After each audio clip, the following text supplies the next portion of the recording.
I call this meeting to order. This is the January 12th, 2022 regular session for the Schertz Planning and Zoning Commission. Item number 2 is seat and alternates act if required. We have our newest appointee, Mr. Roderick Hector, joining us this evening. Thank you. And item number 3, hearing of residents. This time is set aside for any person who wishes to address the Planning and Zoning Commission. Each person should fill out the speaker's register prior to the meeting. Presentation should be limited to no more than 3 minutes. Discussion by the commission of any item not on the agenda shall be limited to statements of specific factual information given in response to any inquiry, a recitation of existing policy in response to an inquiry, and/or a proposal to place the item on a future agenda.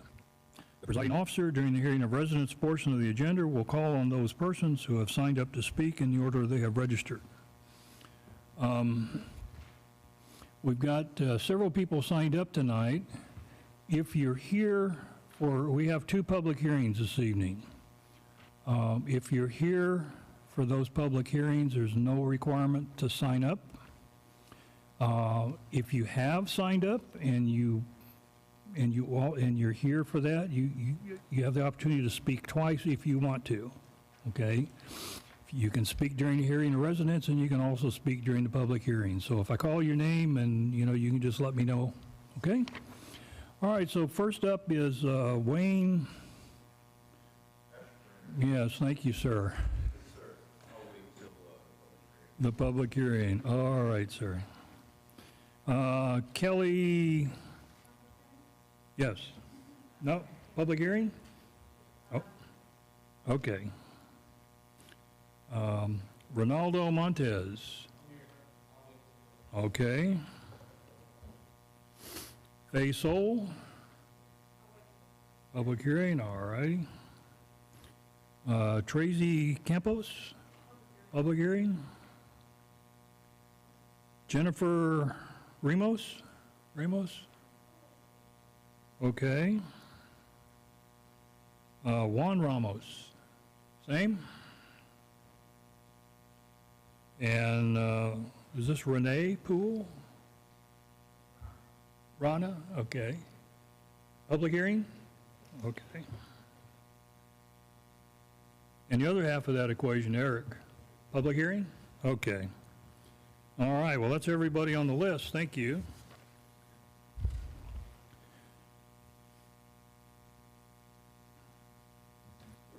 All right, item number 4 is our consent agenda. And we have a single item on that this evening. That's the minutes for the December 8th, 2021 regular meeting. Commissioners, do we need to pull those minutes for discussion? If not, do I have a motion to approve the... Ms. Goldick, did you want to pull those to talk about them? No? Okay. Do I have a motion to approve? I'll make a motion to approve.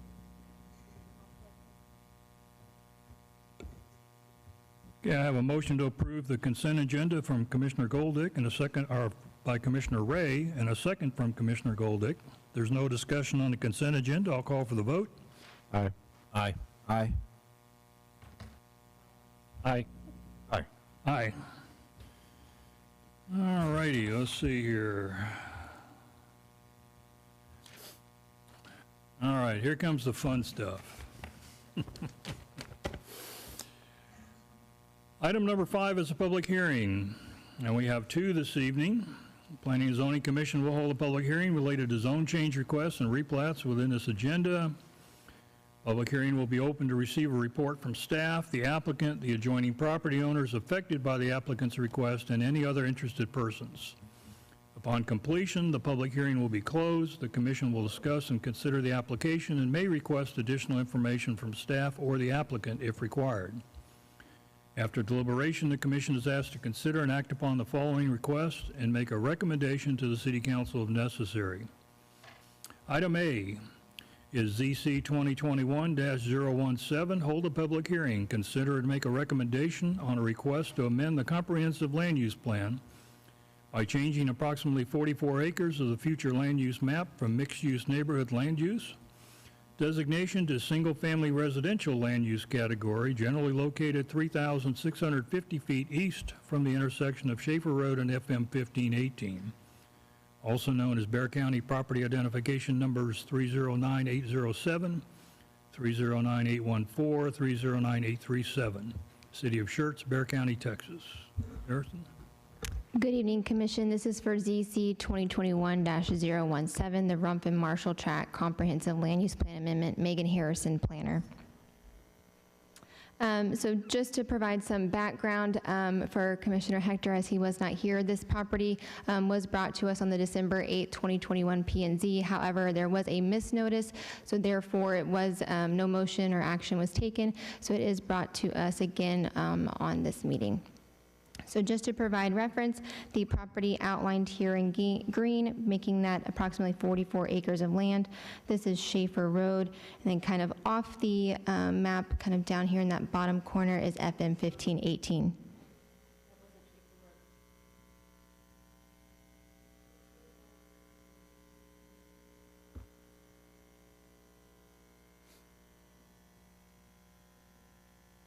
So the public hearing notice map exhibit, here the Planning and Zoning Commission we did send out the public hearing notices on December 30th, 2021.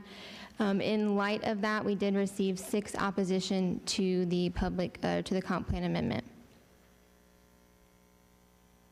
So here is the current comprehensive land use plan exhibit. It does have that mixed use neighborhood designation. So what that entails is that kind of having that restaurant, office, retail, kind of multifamily type designation is what it currently is right now. So what the applicant is proposing is to amend the comprehensive land use plan to what is currently there right now is a mixed use neighborhood, so creating that walkable type development. As mentioned, kind of having that mixture of retail, office, but instead they are proposing to amend it to allow single-family residential, which would be that conventional detached dwellings, kind of ranging in mixture of lot sizes, and then allowing that park open space kind of walkable neighborhood. So here is kind of the proposed amendment to, if it were to be approved, kind of going into that single-family residential designation. So just wanted to provide this kind of map as we kind of saw at the last meeting, but just to provide it again. Within the recent 2 years, we have seen some comp plan, we have approved comp plan amendments. For example, the Saddlebrook here outlined in blue. So just for reference, this is Lower Seguin Road, FM 1518. So again, in recent years, we have approved the comprehensive land use plan amendments for Saddlebrook, Carmel Ranch outlined here in orange, and then just recently, last night, City Council did hear the Sterling Grove Comprehensive Land Use Plan, and it did first reading to be approved for that comp plan amendment.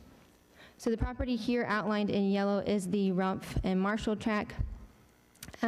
So with that, staff does feel with the recent amendment approvals for the comprehensive land use plans, it has shifted the kind of central southern Schertz area kind of in this area. So from Schaefer Road kind of going into Trainer Hale, allowing for that single family residential dwelling, so allowing for that mixture of lot sizes. So with this comprehensive land use plan amendment, staff feels it is in line with the recent comprehensive land use plan amendments that have been approved in just the recent 2 years. Also with that, staff does understand and appreciate the amendment that was done in 2013 in order to allow that rural kind of nature in southern Schertz. However, as said, with the recent shift in the proposed comp plan amendments that have been approved, we have seen the shift to allow the single family residential type developments. So with that being said, staff does recommend approval of the comp plan amendment from the mixed use neighborhood land use designation to the single family residential land use. The applicant is here to provide the presentation as well.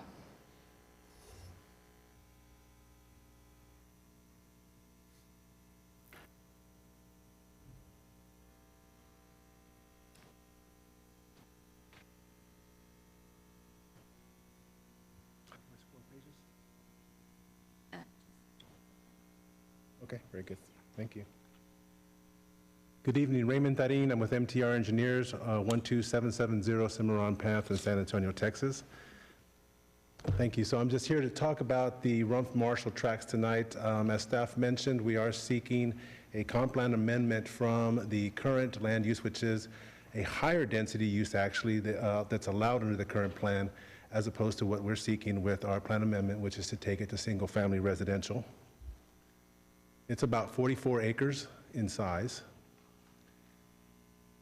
And as mentioned, we're planning, it's currently a mixed-use neighborhood designation, and we're planning to go to a single-family residential designation.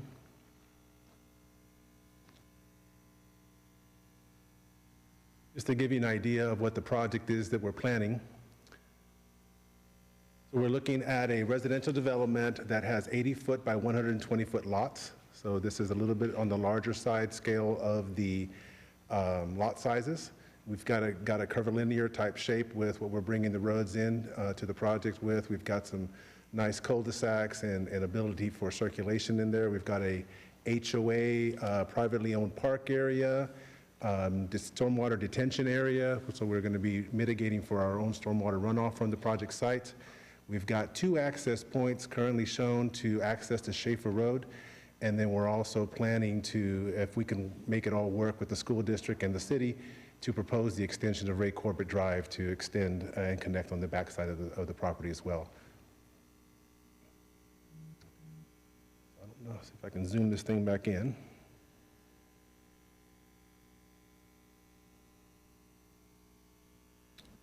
How do I zoom in here? Oh, there you go. All right, so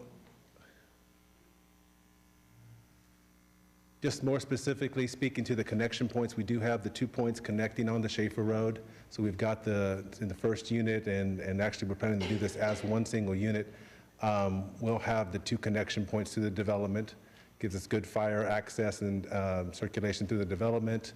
We've got a HOA that's about almost 2 acres, 1.8 acres in size, an HOA type park that'll have some playscape type improvements, a walking trail that connects around the backside of the park and along the drainage ways back to the detention area, and then also a connection point and access that we're planning to be available to access from the development to Ray Corbett, where if we can work it out safely, then we'd have a direct connection over to the future elementary school that would be on that property.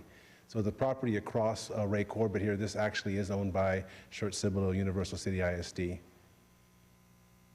We have been in communication with the school district as well to work out the availability of sanitary sewer, drainage improvements, things of that sort that would come through the property, so that's in progress as well. As mentioned, there's an HOA pocket park that's planned for the development. We'll have a mailbox area that will be off-street, so it facilitates getting to the mailboxes out of circulation of general traffic. Planning to propose and come in with typical street sections. We're not asking for any exemptions from the city requirements on that. And we'll be providing a stormwater detention area as well. So we'll be mitigating for stormwater runoff. This will tie into the same drainage system. The only thing between this property and the Saddlebrook property is the school property. So our current communications with the school district is to try to plan for a continuation of that drainage system through that school property and up and into the Rump Marshall tract. That'll continue that same drainage infrastructure and stormwater detention mitigation in that area. And then just again, speaking to the extension of Ray Corbett. So we've had some preliminary discussions with the school district with regard to the extension of Ray Corbett. They don't have any immediate plans to do that right now. They do have the other half of what would be the roadway dedication for that and actually own all the property that would be along the extension. So we would probably come back just working with staff to try to request it from the school district so that it would just facilitate between school district and city and our development for the dedication of the right-of-way or purchase of the right-of-way. And then our group is willing at this time to extend Ray Corbett to the development. And again, that would just be the same section that's out there for Ray Corbett right now, which is a 40-foot pavement section. And then speaking just generally to the houses, we have a current builder that we're working with on the project, and starting home prices, we're looking at about $450,000 and then up. So definitely on the higher end of the homes planned on this development. And that's all that I have. If you guys have any questions, I'll be here. All right, thank you. Thank you. All right, we'll open the public comment part of this hearing. Anyone wishing to address the commission on this topic is welcome to step up to the microphone. Please state your name and address for the record, and come on up, sir, whoever wants to be first.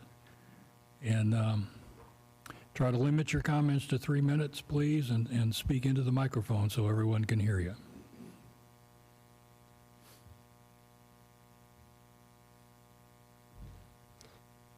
Can everybody hear me? My name is J.C. James Herrera. I'm the owner of Shady Oaks Ranch, which borders this whole project. And I would like to, I've been in connection with Megan, and I am trying to get together with you guys and find out how's this all going to work. Y'all built the water tower on right next to my property. The other homes are in the back of my property. I've been here for 21 years as a business, not as just a home, but as a business. And I'd like to know what happened to all the keeping this all rural in that area, because you guys aren't doing it. I mean, there's traffic now. My business has been closed because of the COVID for the last 2 years, because of Nelson Wolf, because I'm in Bexar County, not Guadalupe County. So we're gearing up again. And so when these people were building their homes right here, from here to there, every one of your schools in this entire area have been to my place for the project graduations. They stay all night long. We have music. We're open to the public. We do up to 3,000 people at a time there sometimes. So now, how is that going to work together with all of this? Because we're not going to give up our business so that you guys can collect more tax revenue or keep putting homes in the area that I don't even recognize any of you, that we're sitting up here saying, oh no, we're going to keep it rural area. We're going to keep this all rural. I'm one of the last ones hanging on over here, because all I heard from all the old farmers were, when I got here, oh boy, you're going to cause trouble, you're going to do this, you're going to do this. And I'm the last one standing here. And I'm the one that wants the place to remain beautiful. Most of you all probably haven't even been to my place. It's a big, nice piece of property, and we don't want to see it destroyed. When the city was working with me on the water tower, the plans were changed midstream, never once consulted with me. Half of my trees got torn out, and it killed all the tree line. Nothing was said. There was going to be a big rock fence between us, then their drainage. Then they reversed it and put the drainage on my side and put the fence over there. Now I don't have a fence. So now it's up to us to keep the little kids safe from the neighborhood next door. And the other thing is the traffic. From all the people going to Randolph, Schaefer Road is the new byway. And, you know, until Stosh and them fix the street over there on Main Street, when that gets fixed, oh my gosh, you know, it's really going to get crowded. And so that's what we're looking at. You know, my people that come to our events all come from I-10, I-35. Of course, it's going to be a mess when 15, 18, you know, gets, and we're prepared for that.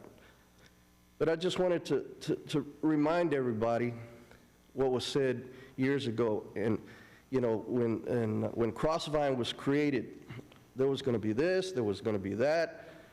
Y'all had the meetings inside of my building.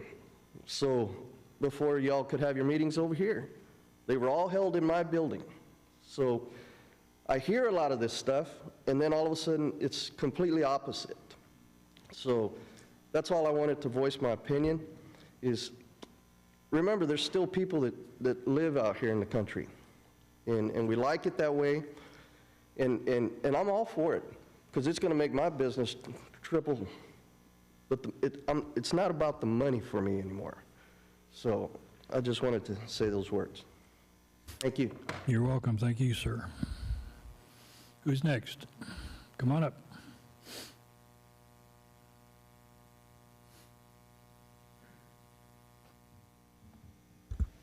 Hello, my name is John Flores. I live across the street from this. I was here in 2013. I asked the panel that was up here before you guys. Same thing. They took 2.5 acres from me. I didn't want to give it up. They put drainage ditch. Sewer plant behind me tried buying me out 10 years before that. They bought the farmer that was behind me. They bought out his property. They took out the fence lines. When they took out those fence lines, all of the water that used to stand back there ended up flooding out our properties. They took my property for, what, $12,000 an acre? Go out here and try and buy acreage for $12,000 an acre. Half of your real estate guys, you can't find $12,000 an acre property out there. I tried getting as much as I could for that 2.5 acres. Sarah, San Antonio River Authority, because I live in Bexar County, they tried doing the best they could. They gave me paperwork. They promised nothing would come through that ditch. These engineers have already been on that ditch. They've already gone out there and they've surveyed the property for sewer line. It's on paper. It was promised. They're breaking promises. You guys are the city. I live in Bexar County. Soon enough, you'll annex me. What am I to do? These people are out here asking. They don't want houses next door. We never wanted the neighborhoods to come in closer and closer. Even before then with the sewer plant. I didn't want the sewer plant buying my property. I said no back in 1998, before the flood. You guys weren't here before then. That's how long we've been out here. A lot of farmers who I used to buy hay from, they're gone. Their kids have sold off. There's nothing that's going to change your mind. Some of you came here today with your mind set already. You're going to say yes to this. Engineers, developers, they come here with a promise, we're going to do this. They don't do it. They don't keep up, they don't keep up their end of the bargain. They're going to put that sewer line through. I noticed one of the roads is right on the right-hand side of that ditch. What are they planning to do? Take another chunk of my property out so that I end up with a 20-foot sliver that I have nothing to do with other than just pay taxes on 20 foot? I told the engineer back then they were taking half my property. Guess what he did? He came back. He actually had the nerve to come back with his paperwork. Yes, I'm sorry. I was 30 foot off of half of my property. And that's what he had to show me. I was 30 foot off. They took half my property. It might as well have been. There's nothing else I can do with it. I mean, you guys have made up your mind. It's going to go through. But these engineers, they've already been through that ditch property. They're just going to keep on doing what they want. Thank you for your time. You're welcome, sir.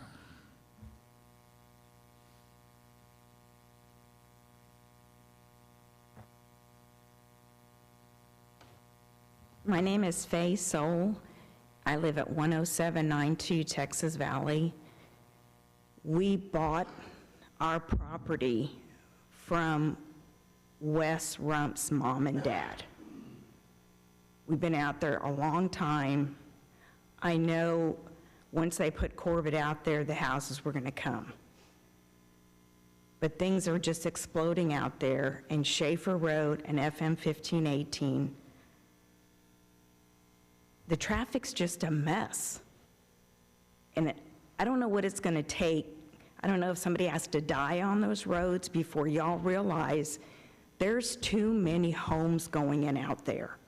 Everything wants to go to 35 or 10. That's 1518. And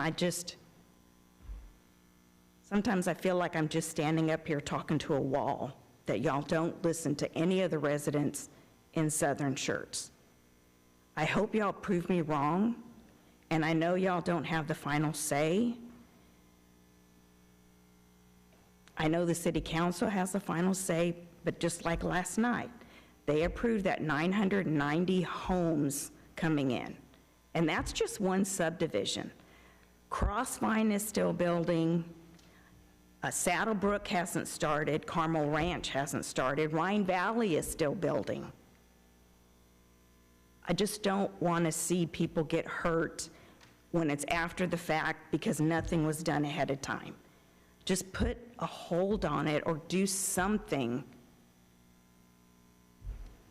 Thank you. You're welcome.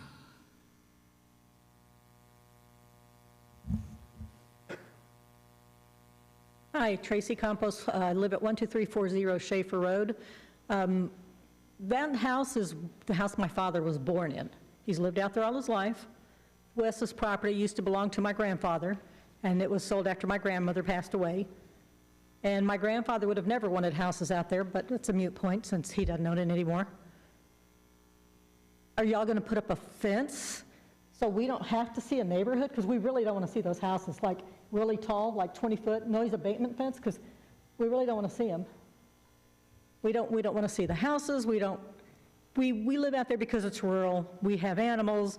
We have farms, small farms. If you want to raise rabbits, people still do that. Why didn't, y'all made a promise when y'all annexed us to keep it 2 to 5 acre home sites, just like there is on Moonlight Meadow. Why can't y'all do that? I understand the profit margin. You can get millions more if you put in 500 houses as opposed to 20, but it's a better looking neighborhood. Schaefer Road can't handle the traffic. If y'all are going to dump Saddlebrook out on RAF Burnett is just a chip sealed road. It's not even a paved road, it's a county road. Schaefer Road cannot handle any of that traffic. You have big drainage in the middle of the street and that's it. There's no sewer down there, which is okay by us. Nobody's going to give up easement to widen the road because the road can't be widened anymore. Y'all took easement from everybody as it was. Nobody wanted to give it up then. All the residents that I know were all against houses. Two roads dumping out onto Schaefer Road that can't handle the volume of traffic now. How are y'all going to handle the infrastructure? Y'all can't do it now. You're failing already. And now you're going to dump more houses out there, more cars out there? To do what? It's going to fail some more. Y'all don't have the infrastructure that it's going to need. Y'all are growing so fast that y'all are managing by crisis, not by planning ahead. And that's why I'm against the subdivision, any subdivision. Thank you.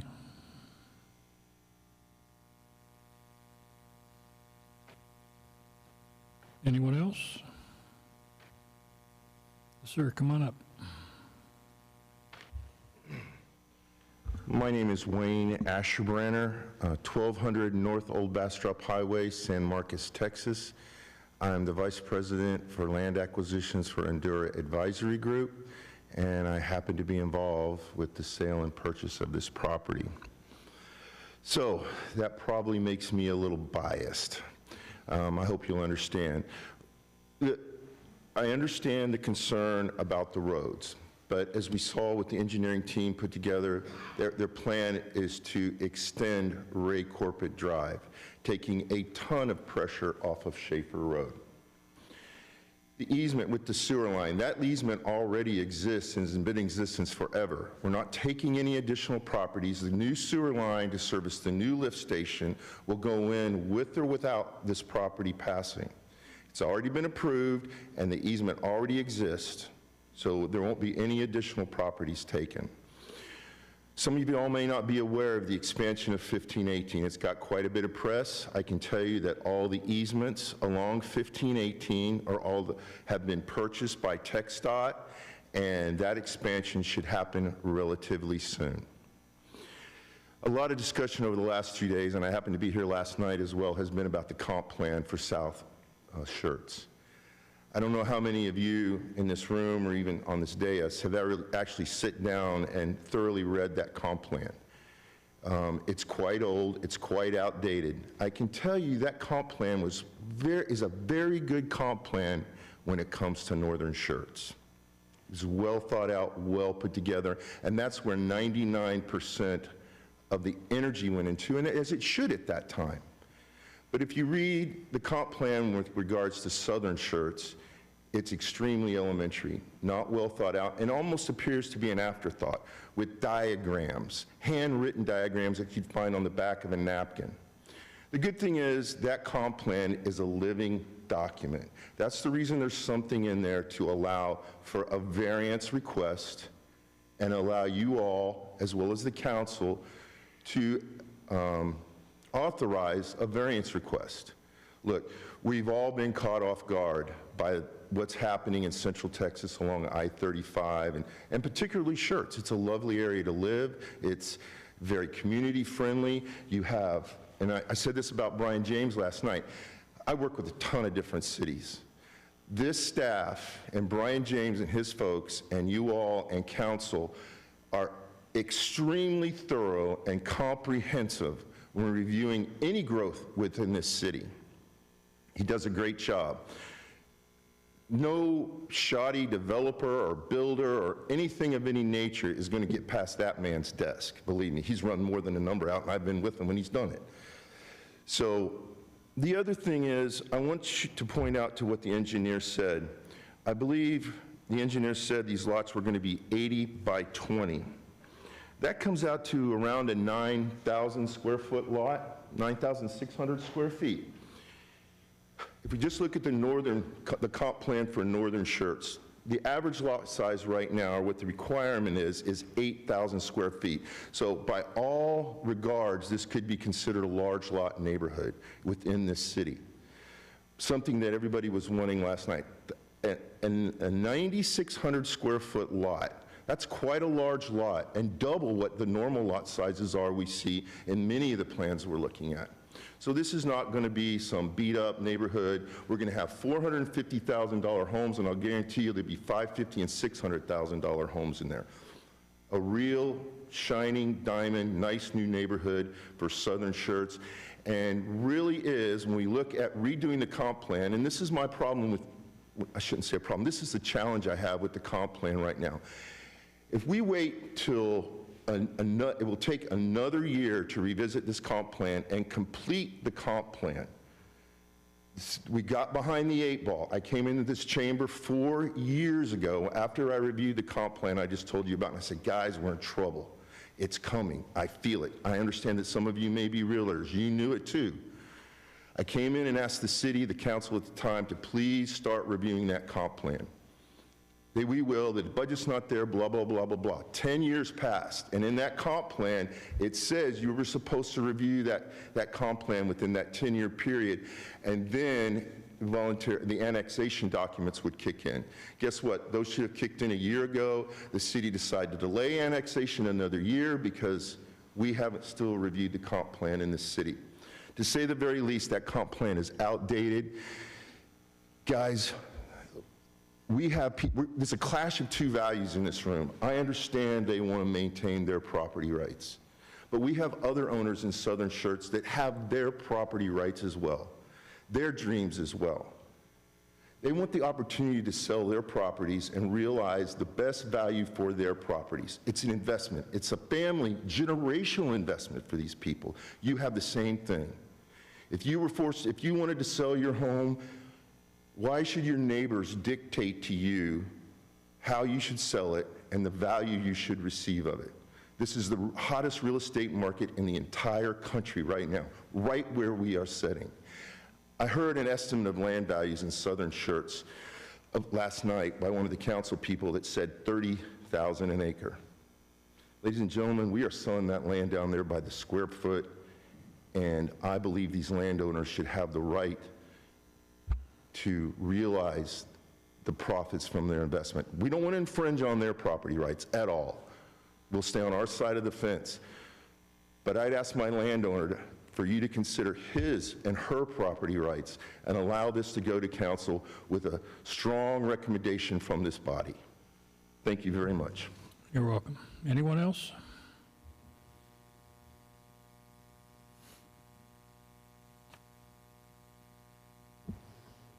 Hi, My name's Kay Zimmerman. I live at 11020 Texas Valley.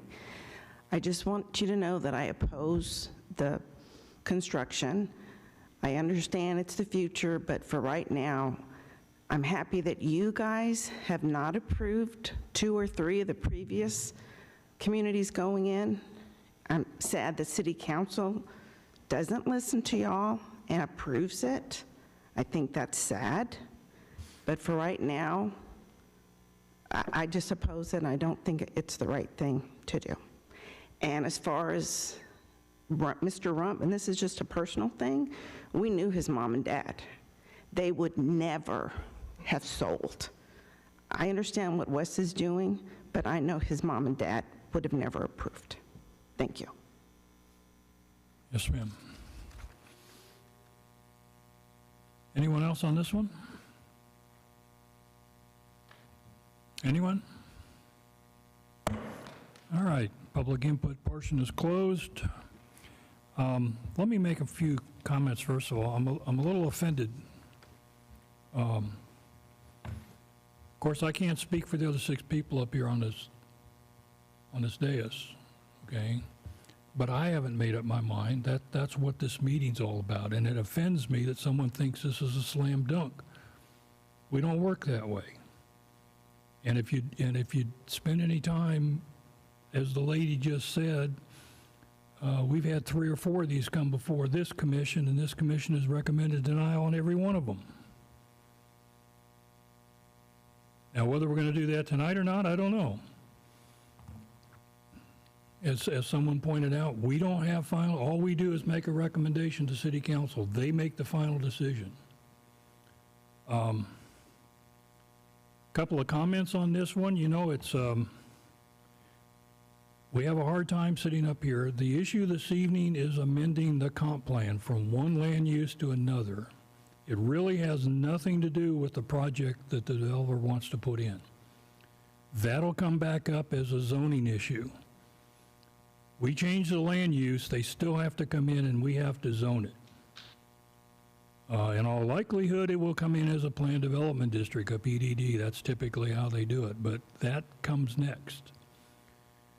One observation, you know, it's a relatively small development, very large lots. One of the commission's concerns over the past year or two are the small lot, cookie cutter, cracker box subdivisions that people want to build. This is not one of those. And as the engineer made mention during his presentation, this is actually less dense. There will be fewer people in this project than there would be because they want to change this to, right now it's mixed-use neighborhood, and I'm sorry, I apologize to a couple of the speakers. I was listening, I wasn't ignoring you. I was trying to find mixed-use neighborhood in the sector plan, and I can't find it. I find mixed-use neighborhood center, and I find neighborhood. But basically that is not only residential, but it includes office space and light retail. You know, addressing some of the comments that were made, and we're going to hear the same comments in the next public hearing, okay, as we did at the last public hearing. Things were a little different up in northern Schertz, in the north part of Schertz.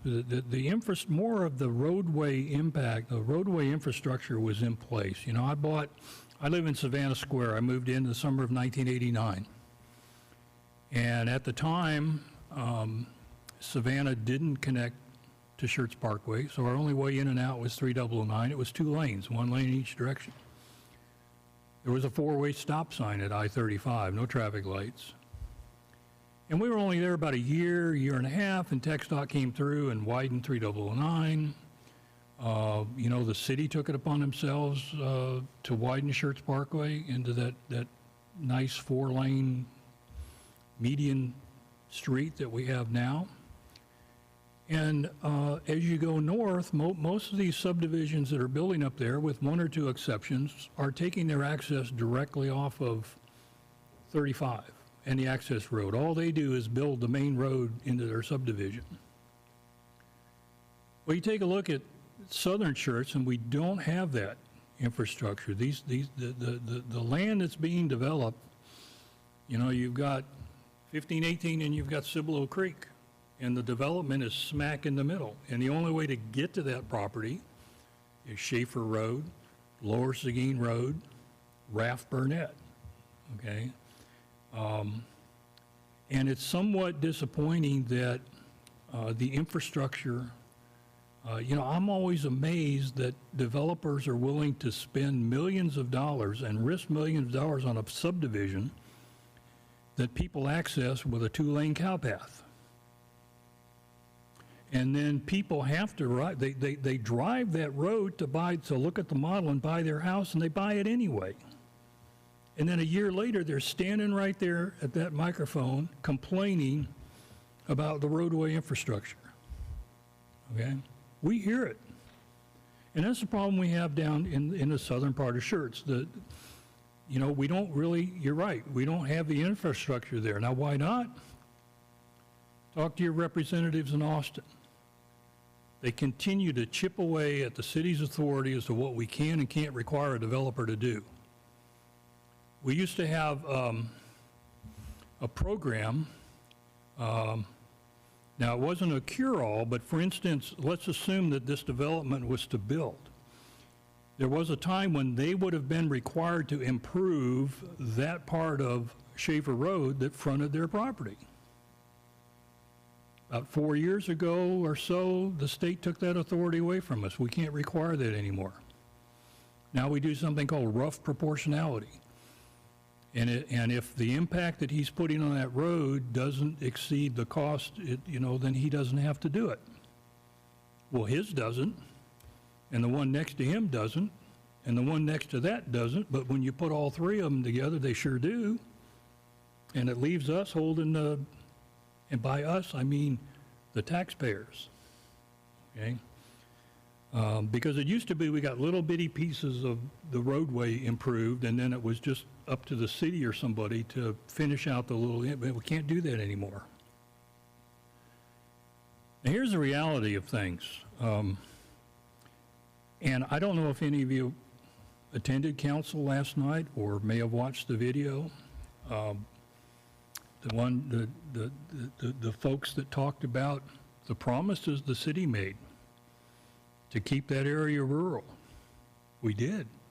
They mentioned that last night. And to address the comprehensive land use plan, yes, sir, we should have updated that a long time ago. That's not my fault, okay? But here's where the chairman's coming from. The comprehensive land use plan was a consensus document that was formed with input from many stakeholders, property owners, developers, retail business. It was a community document. And it represents the vision that we as a city had for what we wanted Southern Schertz to look like, what we wanted Northern Schertz to look like. That was our vision. And now what we've done is we've come into this point where we're doing individual amendments for individual property owners. And basically the tail is now wagging the dog. Instead of the city telling the developers what we want to see out there, the developers are telling us. Anyway, enough pontificating. Commissioners, what else have you got? I'm sure I haven't said it all. I have a few comments. Just like in last night's meeting, and tonight it was mentioned that there's farmers in the area, and you want to maintain your property and maintain farming and have the peaceful atmosphere of a farm, and I understand that. I grew up on a small one as a kid. But at the same time, when last night, when council was hearing those comments, there were other comments of, well, I own farmland for generations and I don't want it anymore, so I'm going to sell and move. Who's right and who's wrong? And that's what makes these decisions difficult up here, and the same for city council. It's a difficult decision. Who's right? The people that want to stay and farm, or the people that want to sell and pack up and go?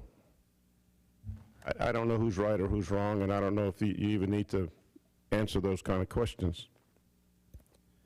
The comments about infrastructure always come up. The wastewater plant has just doubled in size. There's no issues on wastewater. The city is spending millions, tens of millions of dollars on the water system. So there's not going to be any water issues in the near future, at least. And the highways and the roads, that's a state issue, like the chairman said. That's a state issue. We have very little control over what happens on 1518 or I-10 or I-35. We have no control over that. We're just thankful that the state is coming in and doing what they're going to do to 1518. But I can tell you the streets and highways will never catch up. That's never going to catch up. And all you have to do is look at 35. The project coming in on 35 is 25 years late. At least we're getting something, but it's 25 years late. And the way the property is designated now in the comp plan, a developer could put in apartments over there now. I don't know about you guys, but I'd rather have $450,000 houses on that property than 350, 400 apartments. I'd much rather have homes than apartments. And that's what's permitted now, today. So if you want to dream ahead, if this were to be shot down here today and shot down by city council, a developer can come in and build 350 apartments on that complex, and there's nothing we can do about it. So again, these are hard decisions. Our minds are not made up when before we come here, at least mine's not. I like to listen and have an open mind to hear what people want to discuss, because I was a complainer too, sitting out where you are before I was sitting up here. And I'm still a complainer, right, even sitting up here. So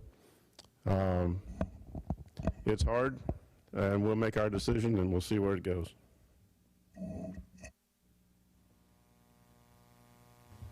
I got a couple questions real quick for the engineer. You talk about a connection to Ray Corbett. If they do extend Ray Corbett, the only question, it's a pretty simple one. Are you talking a vehicular extension? Are you talking about connecting the roads to Ray Corbett, or is it just a walking path for the kids to go to school? No, so the conversations we've had are to actually extend the roadway from the current dead-end portion of Ray Corbett that's in front of the school to the backside of the development. And then it connecting into the development? Correct. Okay, all It right. would serve both properties on both sides. Perfect, thank you. The other question I had was around about how many lots would be developed? 119. Okay. All right. Thank you very much. Just a couple comments as well. The comments that have been made so far, I completely agree with them. I just want to make it clear that this isn't city council. This is planning and zoning. I don't believe anybody here on the commission is a real estate agent or a realtor. Am I wrong? I have one? One. Most of us are just civilians, citizens, just citizens here of Schertz. That's why I'm here. I decided to retire after 30 years in the Air Force, and out of the entire country, I wanted to return to Schertz because I lived here for 3 years back in the 90s, back when they had the big floods, and I was over in Cibolo at the time. I said, I want to live in Schertz because I worked with the Schertz Police and Fire Department a lot back then, and I loved the community. So out of the entire country, I decided to retire here. So I just stay home. I don't work. I'm retired. I take care of my grandson.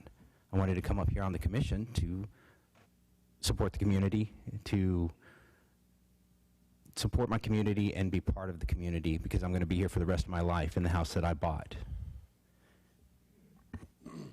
The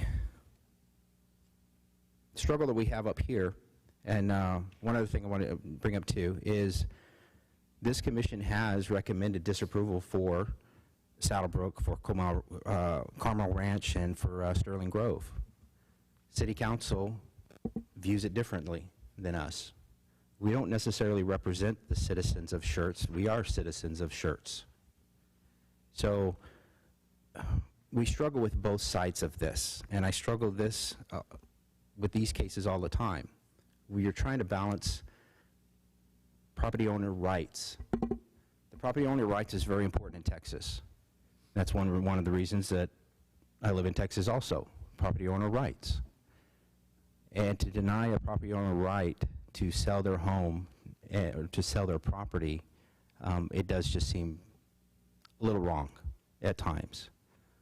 But it's also the responsibility of local government to have a vision, like our comp plan, that we involve the community in, and we involved all these stakeholders in, and to take that plan and try to stick with it. Yes, it's an old plan, definitely is, but Schertz is an old community too. We've seen a lot of development up north, we've seen a lot of development central, and we've seen a lot of development in southern Schertz. This property here, I'd say it's a little bit different. The only reason I say that is because, yeah, it is right now on the comp plan mixed-use neighborhood. So our next public hearing is about an apartment complex. They want to change the comp plan too. Well, if they wanted to come into this property, they wouldn't have to change that comp plan because that's what the comp plan says in it right now. So you could definitely have way worse things coming in next door to you than a nice upscale neighborhood. You know, the mayor last night, he said, if not this, what? And if not now, when? I don't necessarily agree with that, but he does have a point. He definitely does have a point there. Are we developing too fast in southern Schertz? Yes, I think so. That's why this body has recommended disapproval for all of those large, large developments down there. This is definitely a smaller development. So with that said, have I made my mind up? No, definitely not. Not before I come to these meetings, not before I hear the residences out there, not before I hear both sides of the story. So that's all really my questions and my comments at this time. We'll just see how it plays out from here, I suppose. Thank you. Anyone else? Yeah, unfortunately, the reality is the area is going to develop. And what we try to do and encourage, I truly believe City Council wants to do what's, we want to try to control that. We can't prevent it. We can't stop it. And you know, I've in the past, because I'm struggling right now. I don't know which way to go, because part of me doesn't want to amend the land use plan the way we're doing it. I want it done. I want it redone as a consensus document. But the other part of me looks at the way it's designated now, and I'm going to ask staff. I'm looking at the sector plan, the update that was done, and I'm looking. I think this is Southern Schertz, and it's paragraph F, and all it says is neighborhood. Is that mixed? Is that this mixed-use neighborhood? It's what it is. You've got a mixed-use core, and then the neighborhood area that surrounds it. Yes, sir. All right. It was a little confusing because the word mixed use is there. The terms are a little bit different in the plan and the map. Yeah. Okay. Because I was seeing somewhere they were talking about large lots. You know, because at some point I look at this and I think we're being too literal in the interpretation of what is said here. And I've seen a couple projects that I think could have been done without changing the land use designation. I think where we get hung up here is the word mix. And if it's then required that we mix these properties, we have an issue. So where I was going is the other part of me now, you know, 3 times we've recommended denial and 3 times City Council has said, yeah, we're going to approve it anyway. So I'm kind of wishy-washy right now because, again, I think if we're going to do something here, this is probably better than what we might see if we stuck with the mixed use, where now you've got to have, and let me read it to you, a mix of various residential and live-work uses and building types. Single-family residential, cottages, patio homes, townhomes, and live-work units. 1 to 3 stories, maximum of 3 stories in height. And I assume by live-work, they tell you, I've seen them in other places where it's a multi-story building, and the ground floor is office space, and above it is apartment people living, So that's what could be built out here. Now, something else to understand is the comp plan is only, it's a, broad may not be the right word, but it lays out the vision for how the property, what we want, what types of things we want to see on that property.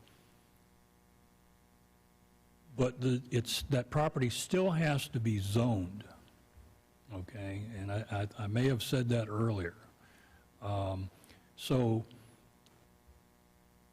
again, council may change this and go to, we want to go to single-family residential. Well, the developer still has to come to us to have that zoned. He's got to come to us,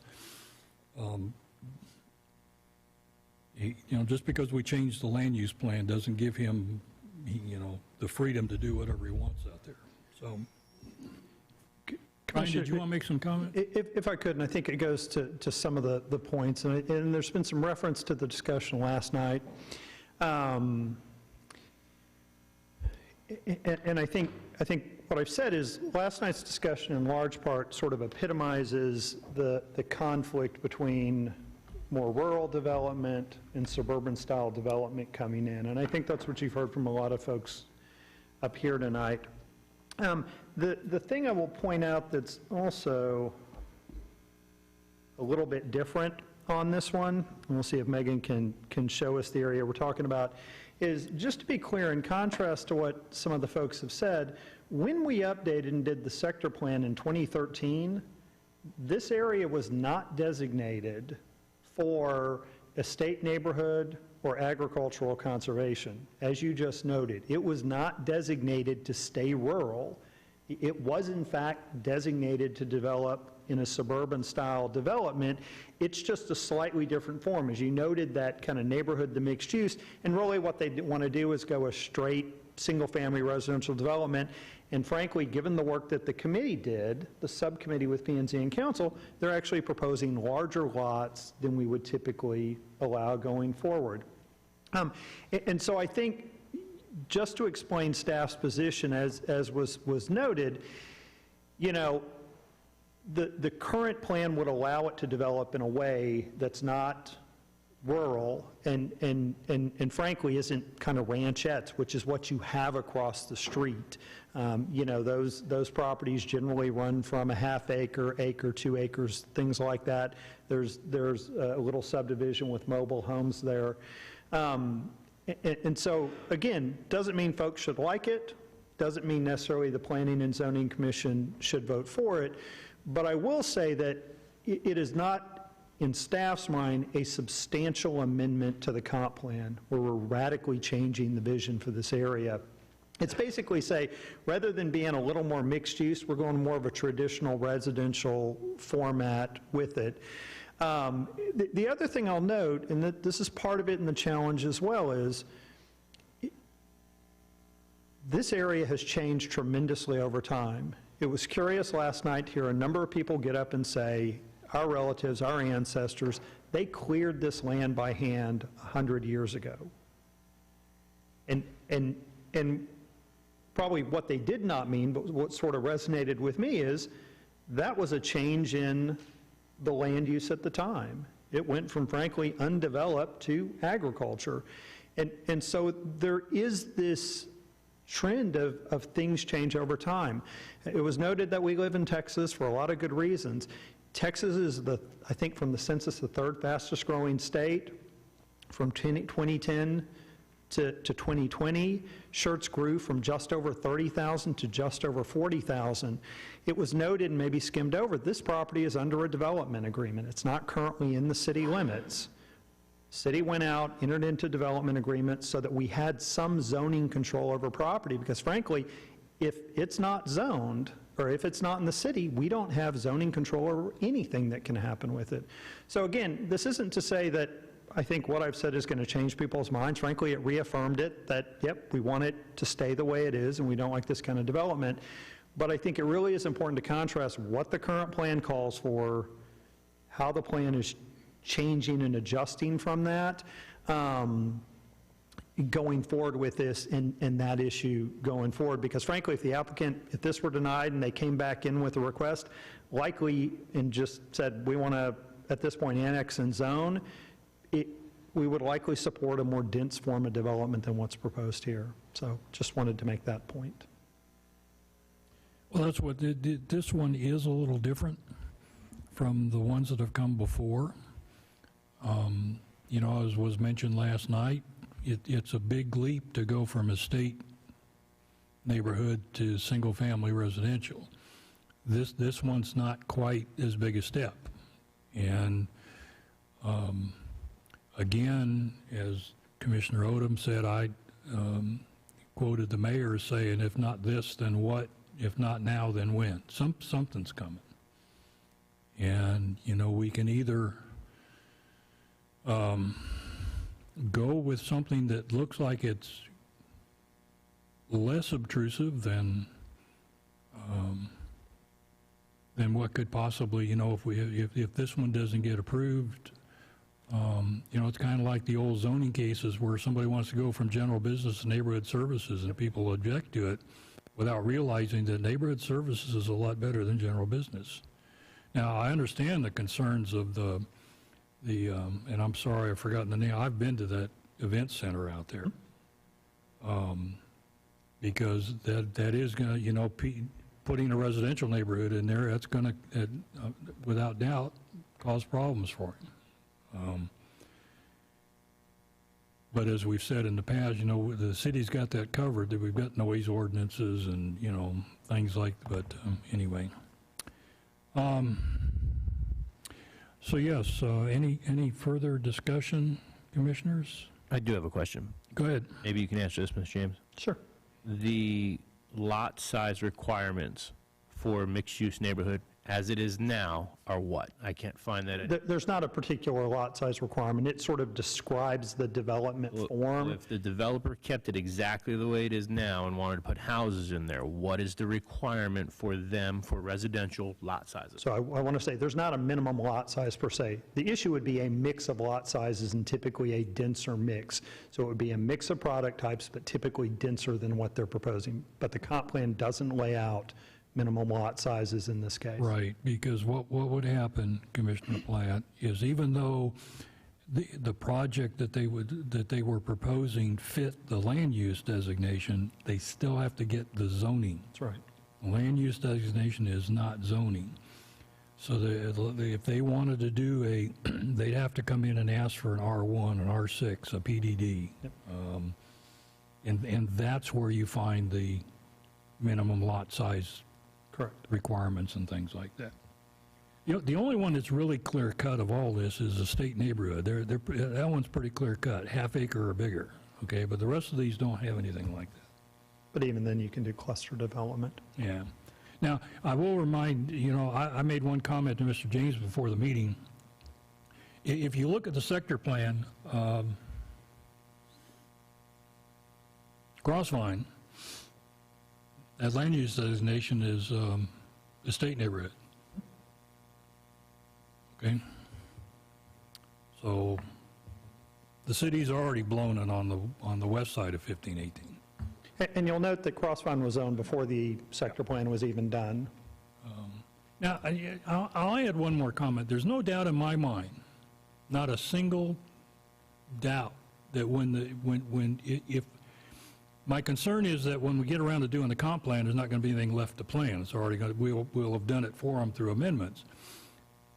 But where I was going is there's no doubt in my mind when the comp plan gets redone, this is what we're going to see, single family. We're going to see, you know, it's going to reflect rather than that original vision we had. Because it was very frustrating. I was working for the city at the time. I wasn't sitting up here, but I sat in many council meetings when we started talking about annexing this area of unincorporated Bexar County out there on the east side of 1518. And we had property owners that were vehemently against annexation.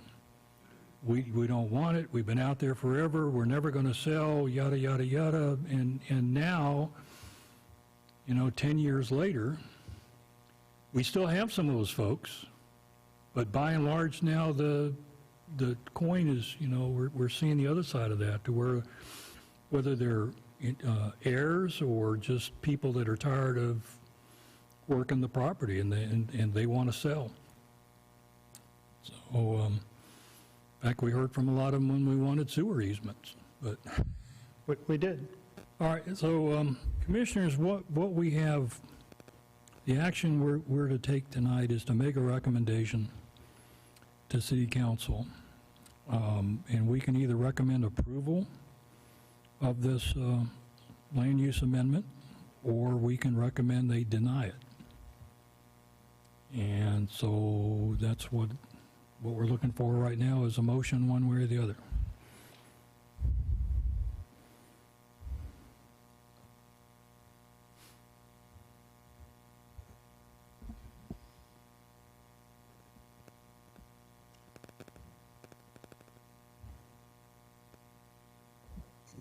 Mr. Chairman, for case ZC 2021-17, I make a motion that we recommend approval of the comprehensive land plan amendment from mixed-use neighborhood land use designation to single-family residential land use as it has been presented. All right, I have a excuse me, a motion to recommend approval from Commissioner Broad. Do I have a second?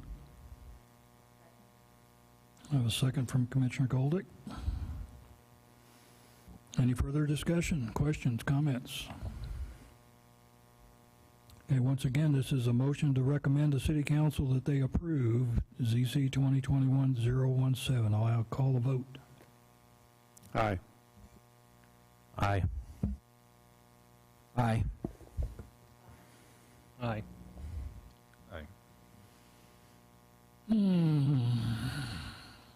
Aye. I have 7 in favor, none opposed. That motion passes. Now, I've gotten in the habit of reminding members of the audience that all this is a recommendation to City Council. This will appear sometime in the future on the City Council agenda. And you're welcome once again to come state your case to those folks. Okay, they're the ones that have the final say. All right. Moving on to item 5B. There's another public hearing. ZC 2021-018, hold a public hearing, consider and make a recommendation on a request to amend the comprehensive land use plan by changing approximately 15 acres of the future land use map from a state neighborhood land use designation to mixed-use neighborhood center land use designation, located at 9120 East FM 1518 North, approximately 2,500 feet south of the intersection of Lower Seguin Road and FM 1518, also known as Bexar County Property ID numbers 309999 and 309997, City of Schertz, Bexar County, Texas. Kind of wonder what happened to 998, but anyway. Megan? Commission, just to make reference, as you did make the comment about it going to City Council, so tentatively it would be kind of looking at that first meeting of February, so February 8th for City Council. So with that, we have to do the noticing requirements. I just kind of wanted to make that kind of mention to the audience, just to be aware, kind of looking out for that City Council agenda. All right, thank you, Megan. Tag on to that, if I could, Megan. There is not another property owner's notice that would go out for that, correct? Correct. It would go into the newspaper. That's right. So just to be clear, check the city's website. Again, if you watched last night, there's another public hearing. I'd certainly encourage you to come back out, but you won't get another notice in the mail for those who did. Thank you. So this is for ZC 2021-018 for the FM 1518 Comprehensive Land Use Plan Amendment. Megan Harrison, planner. So here is the property outlined in green. For reference, this is FM 1518, and further north, kind of almost off the map here, is Lower Seguin. The public hearing notice map here before you, we did send out 24 public hearing notices on December 30th, 2021. At the time of the staff report, we did receive 2 that were in favor. However, as given to you before the meeting, we did receive 8 that were in opposition of the proposed comprehensive land use plan amendment. So here is the comprehensive land use plan map. So here is the property in this kind of tan color, if you will. So that is that estate neighborhood land use designation. So as we kind of just talked recently, that estate neighborhood is that half-acre minimum lot size, and then kind of maintaining that 50% open space. So what the applicant is requesting is that the proposed comp plan be amended to allow that mixed-use neighborhood, as we just kind of spoke of as well, in order to allow a mixture of development, so such as retail, office, restaurants, and or multifamily. Just kind of wanted to speak on this one as well with kind of in relation, I'll go back to this slide. So with that estate neighborhood, since this is just a comp plan, but I do just want to kind of make a mention, as we did with the earlier comp plan amendment, the estate neighborhood would allow, if a zoning were to come in right now, it would be that single-family residential. However, if the comp plan amendment were to be approved, it would allow that kind of mixture. So this commission would still have to hear a zoning case on this property. So that be a zone for neighborhood services, general business, and or apartment multifamily is kind of what that mixed use neighborhood would allow. I just kind of wanted to make that mention, as it kind of was talked about in the previous amendment, just to kind of provide kind of reference for that. So with that being said, staff is recommending approval of the comprehensive land use plan amendment from the estate neighborhood land use designation to the mixed use neighborhood land use designation. The applicant is here as well. So let me get that presentation up.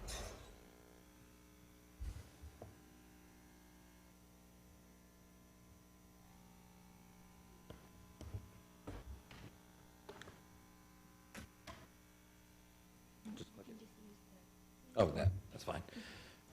Good evening. My name is Jason Arechiga. I live at 22603 Impala Bend, San Antonio, Texas. Okay. Where to begin? I would like to start, of course, by stating the obvious. I would like to just set a little bit of some review and some information. Some of it is a little bit beside the point of the land use, of actually what we're actually building here, and that kind of ties into why we're seeking the land use.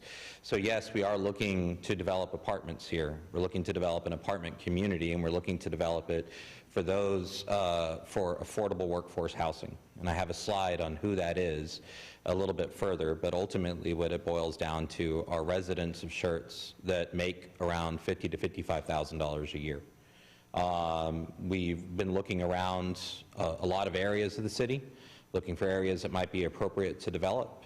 The previous land had mixed use, but it was also located off Schaefer Road. We felt it might be more appropriate with the road itself to be, from a land use perspective and traffic, to be more suited for single family. With this one being located off 1518, and with the expansion of it coming through, being fully funded and developed, we felt it might be the most appropriate, especially considering anything up on Lower Seguin would be maybe more dedicated for commercial use or retail use. And so it was kind of a tough spot to be in. And frankly, I don't envy y'all, and I respect y'all for the decisions you have to make, in the sense, like Commissioner Broad said, that you know, what you're deciding between in terms of property rights and what you're deciding, you know, on one side or the other. I can't speak to that. I don't have the wisdom to that. All I know is what I can do and what I develop, and that's affordable housing for people.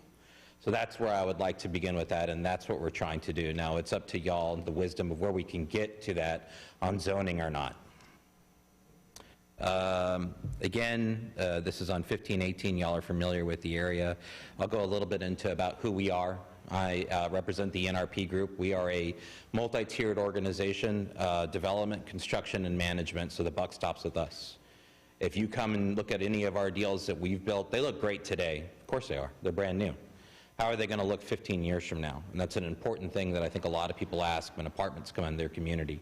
So I would invite you and council and staff, and we have talked with them before, to come look at our communities and what we're building with vinyl plank flooring and granite countertops and pools and gyms, and I can go on with the amenities, but it's part of that land use that's going into the area. We also build, we don't just develop, but we build. We construct it ourselves. So when we're working with the city of Schertz and with neighborhood communities. When they're telling us, you better build to this standard, we're controlling it, and we have a reputation to keep. We've been here for 20 years, and we've developed over 40 units, 40 complexes, communities within the metropolitan area, San Antonio, New Braunfels, Cibolo, Schertz. We also manage our own deals. So that's important too. And on this one in particular, we're looking in a partnership with the Schertz Housing Authority. So that's something that we want to manage. It would be a little bit different from some of the stuff that they had done previously, but yet we still want to partner with them and help also, in a true partnership, fund some of their endeavors, including this one as well. Again, I don't want to go too far into our background, but we have developed over 25,000 units in the state. And not only that, San Antonio is our home. So it's where I live.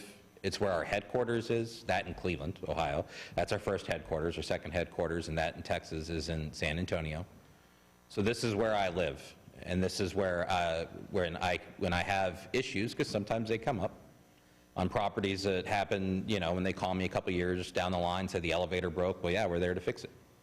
So again, I want to say that I'm not an out-of-town, I'm not an out-of-state developer, and I respect whatever decision is ultimately made, because again, this is our home, and y'all are our neighbors, or my neighbors. The site location, y'all are already very familiar with that. We have looked to the Air Force and made sure it's not in the AQs, nor have we made sure, nor is it also in the 75 to 70 decibel range for the fast-moving aircraft that fly over it, and something that we just wanted to be cognizant of. But we will additionally do, and I don't want to sound presumptuous by anything I'm saying here, assuming we move forward, we would additionally do a noise study to make sure that everything, the residents inside, would be adequately shielded from any particular noise, as I'm sure the previous developers have done in Crossvine and other developments around here. Again, the site itself is located off 1518. I can go a little bit further into it, and I know Ray can speak to it regarding the funding and 1518 being expanded, but that's ultimately what we were looking at. We looked at Lower Seguin and realized, you know, a lot of that's more commercial, that's more mixed use. And I know it's a very big change from estate. Estate's pretty much what's there now. You know, it's one or two homes. And I understand that that's rule. And again, I'm not going to speak to the wisdom of which one should be, but I do know that there is a need for affordable housing. And I do know there is a need for who we're serving, and it's hard to put it up in North and Central Schertz. The land is very rare. The site plan itself, this is something we've been through an iteration with the city staff. We have oversized our detention because we understand that there are concerns of not only traffic, but other infrastructure and flooding concerns that could be to the area. We even have a little out to the neighbors next door. And part of that was a redesign to look at saving trees on the site. We were very cognizant as much as we could. Brian was very adamant on that. We were also looking at making sure that you all already know per code, and Ray can tell you, we can't impact anything downstream negatively from a detention, but if anything, we would like to improve those conditions. And as far as traffic goes, if anything, we would like to help those conditions as well. I'm not going to be up here and tell you that we are not going to have cars. Of course we are. You know, if it develops in the area and that's what happens, we will do a traffic impact analysis. And if further improvements are needed to 1518, then we will do them. Right turn in, left turn out, acceleration lanes, mediums, whatever is needed, whatever the city is required, we are perfectly happy to do so. Because again, we do feel that there's a need here. The middle building, I want to say, we'll have elevators served, so every unit can be converted for ADA access. Again, this is trying to serve as much as we can in the community for full accessibility. We offer a business center, a health and fitness center, a gym, swimming pool, It's a really big swimming pool, too. The children's activity room is to your right, and I'll talk about that in a little bit. The laundry facilities and the playground. A part of that, a reason why I mentioned that is because one of the land use thing I think people might ask or might have concerns on what are the residents going to be doing in that area, and we do our best, especially with the children, to keep them as much as we can. It's entertained on site, and a lot of that is that Homework First after school program. What we do is the school bus essentially drops the kids off at that's literally one that's built at a neighboring property that I think Councilwoman Haywood had went to go see. And what we do is we essentially watch the kids, give them snacks. They don't always do their homework, but it's not to be a latchkey system. And it's not just for kids, too. We do parental training, we do first-time home buyer, we can do food pantry programs. That one I love, too, because it's not all fresh fruit or anything, but sometimes spaghetti and a can of pasta sauce or whatever. But it's something it's really for working families. You get home, you're busy, you come home at 6 o'clock at night, your kids have been in a certain spot, and ultimately we just want to have that ability for the residents of Schertz to be able to live in the city. We've developed a lot of these in San Antonio, but we're trying to hopefully experience that, to give that experience to the residents here. I can go on and on with the amenities, but I'll leave it at that. Now, one thing that I do want to point out is when you look at what these developments look like, that's 4-story there, and we realized we would not build 4-story, so I don't want to scare you by showing that. But it was something to give an idea of what we can range to, where we can go. Where we can go from an urban-looking product to a garden-looking product, to masonry, to stone, to stucco, to brick, to hardy plank, to what the city looks for, especially in the PDD process. Another one that's very similar and more urban as we're doing, this is in Austin, actually. This is in San Antonio, a little bit more garden, a little bit more southwest. That's the community center right there. And again, when you're looking at the percentages up there, it's really, those are who we're serving, and I'll go to that slide right now. This is who we're serving. This is what I was going to get to. Ultimately who it's for, and I can turn it over to Ray after this. It's hard to find a spot, I guess. I mean, apartments are tough. When I said earlier, I've heard, that is a dense use. I'm not going to say it's not. And we, looking for an area, do you put it in a full commercial? Again, I'll go back to that. But we want to be somewhere near where the commercial is going to be, in the path of growth on 1518, where the roads are going to expand, and who are we going to serve? It's there. You see it there. We're serving those who make between 50 and 70% of area median income. The area median income, and it's Bexar County, but it includes Comal and Guadalupe, is 80,000. So that's a police officer. That is a teacher. That is a local police officer, a local teacher, HEB, Amazon, and as Brian pointed out to me, and I forgot to put on here, city employees. So it's a lot of folks that are going to qualify to live here, because I'm certainly not knocking some of the other single family that y'all have seen that have come in here. In fact, I think it's awesome. But homes starting at $450 are great, but they're hard to afford for a teacher. And that's ultimately, and so where is it where we're going to put it? And so I'm asking for an opportunity to get to the zoning to say, like, look, I get that it's a change now. It's tough. But we're looking to have that opportunity so that we can get to zoning and see if this area is right. And it may not be, but it is hard to find, like I said, the areas where it can be. With that, I'll turn it over to Ray. I think Ray can talk about the infrastructure and also some of the areas with this whole area being ready and growing. My name is Jason Arechiga, again, with the NRP group. I'll be sitting right here for any questions or back there. Please feel free to call me with anything you have. Ray? Right, so Jason's touched on a lot of what the project would look like. And just to reemphasize what we have in infrastructure, we just had a conversation about this, which is, where would you put multifamily? 1518, that's where you want to put it. The infrastructure, if there's going to be infrastructure in South Schertz, it's going to be on 1518. That's where you're going to have the roadway. That's where you're going to have the utilities for water. We've got the Woman Hollering Creek project, which is being just let out to contract, the church just let out to contract, that's being constructed right now. You don't need to build a sanitary sewer main for agricultural property. You just put in a septic system. So the sewer's coming in, and it's because you're anticipating that you're going to have growth in the area. And quite frankly, in order for Schertz to get their return on that, you need development in South Schertz to be able to tie into that sewer main. That's what it's being brought in for. With proximity to other developments, the core of South Schertz is that Lower Seguin and FM 1518 intersection. That's what's been designated as the core of South Schertz. This is in very close proximity to that, and it's a natural transition away from that high-density commercial that's planned for that intersection to start working out from there with high-density multifamily use just being outside of that. It's a natural progression of that density working outward from that core intersection. Like I said, water's there, streets are being constructed, sewer's on its way. You know, if this is not someplace you guys want multifamily, I don't know where else it would go in South Schertz. Anyway, that's all we have. Let us know if you have any questions. Thank you, sir.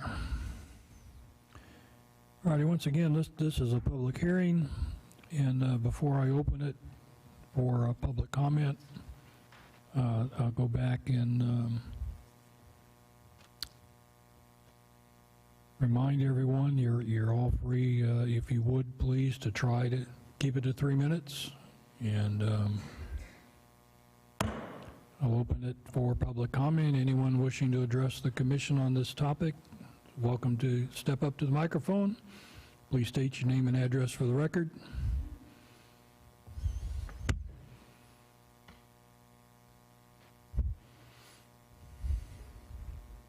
Yeah, there's always a stampede, you know, so it takes somebody to break the ice. Thank you, sir.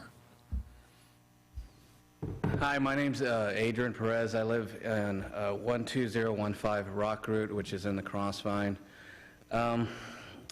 I tend to be pretty blunt. I'm not trying to be rude, but I am trying to be direct. And I think just to parrot on what the developer said, I don't think the residents of South Schertz want apartments in South Schertz, just to be completely blunt with you. The idea of having market housing is a nice idea, but I do think that it's inappropriate for South Schertz. We have the Crossvine, we have Haley's Cove, we have Schertz Reserve, we have Schertz Forest. All of these are really nice neighborhoods with really nice houses. And respectfully, there's a couple of concerns that I have with having apartments that provide to workforce housing. I think it could potentially affect our property values. I think it could cause people from those neighborhoods to leave Schertz and move elsewhere. I think that the fact that it would be apartments, I think that it would make the already horrible traffic on 1518 exponentially worse.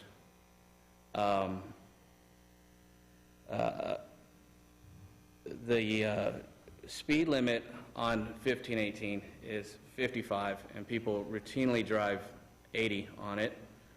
Just for comparison, the speed limit on 3009 is 40.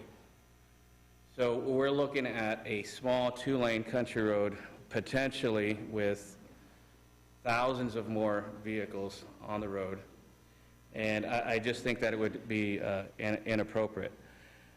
Plus, and I don't mean to, I don't know these developers from Adam, but in researching NPR, I believe that it's not entirely correct that they manage their apartments once they are built. And I would think that there's a number of apartments that they have developed, and then once they're developed, once the money's made, these apartments don't look as well as they do when they go up.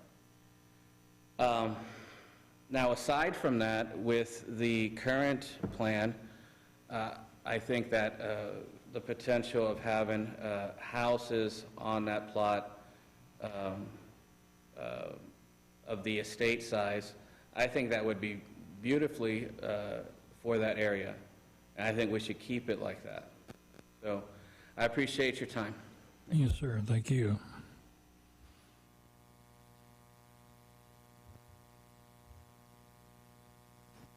Greetings, my name is Jennifer Ramos. I'm here with my husband Juan Ramos, and we literally have been here 6 months.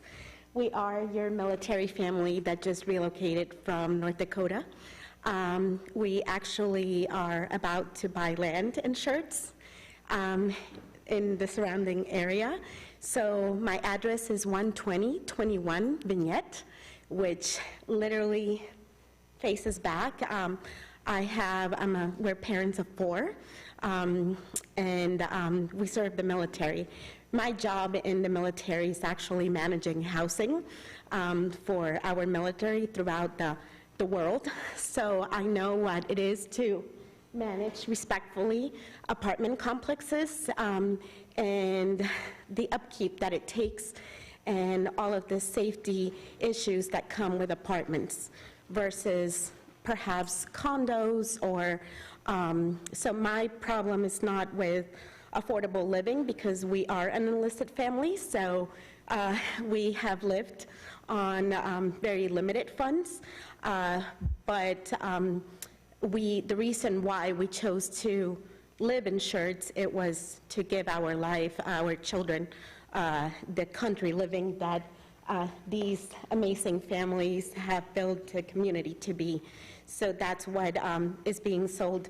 In the next year, we're going to be about paying $30,000 a year in property taxes to bear and SCUIs. So I respectfully request for our opposed standing of this project out of respect for the multiple families and homeowners that have bought, and we do make a very generous contribution to this beautiful city of Schertz.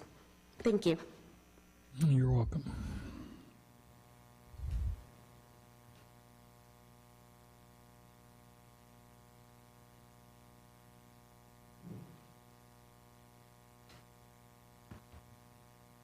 Hi, I'm Rana Poole. I live at 12025 Vignette. So our backyard is straight across from it.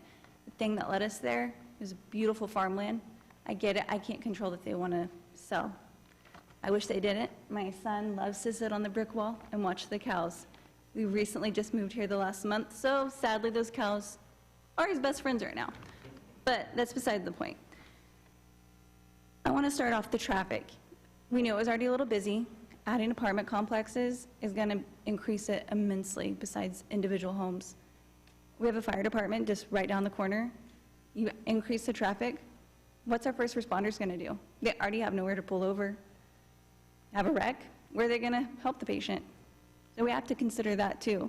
When you add in low-income housing, or affordable housing, I'm sorry, you're going to increase crime rate. So that's going to put a strain on our police officers, our EMTs, our first responders as well. It's going to be more congestion for our military, go back and forth to the base. We just bought the home. We already paid more than what we expected to. The market value is going to decrease by putting in apartment complexes. We want to see Schertz stay what we moved to. We don't want to see it not become beautiful. When you have apartment complexes come in, you're getting the younger teenage who want to party. I don't want to listen to people partying. I have a family I'm trying to raise. I have a husband who's going to work. So we oppose this, and we just ask that you guys consider that. Thank you. You're welcome.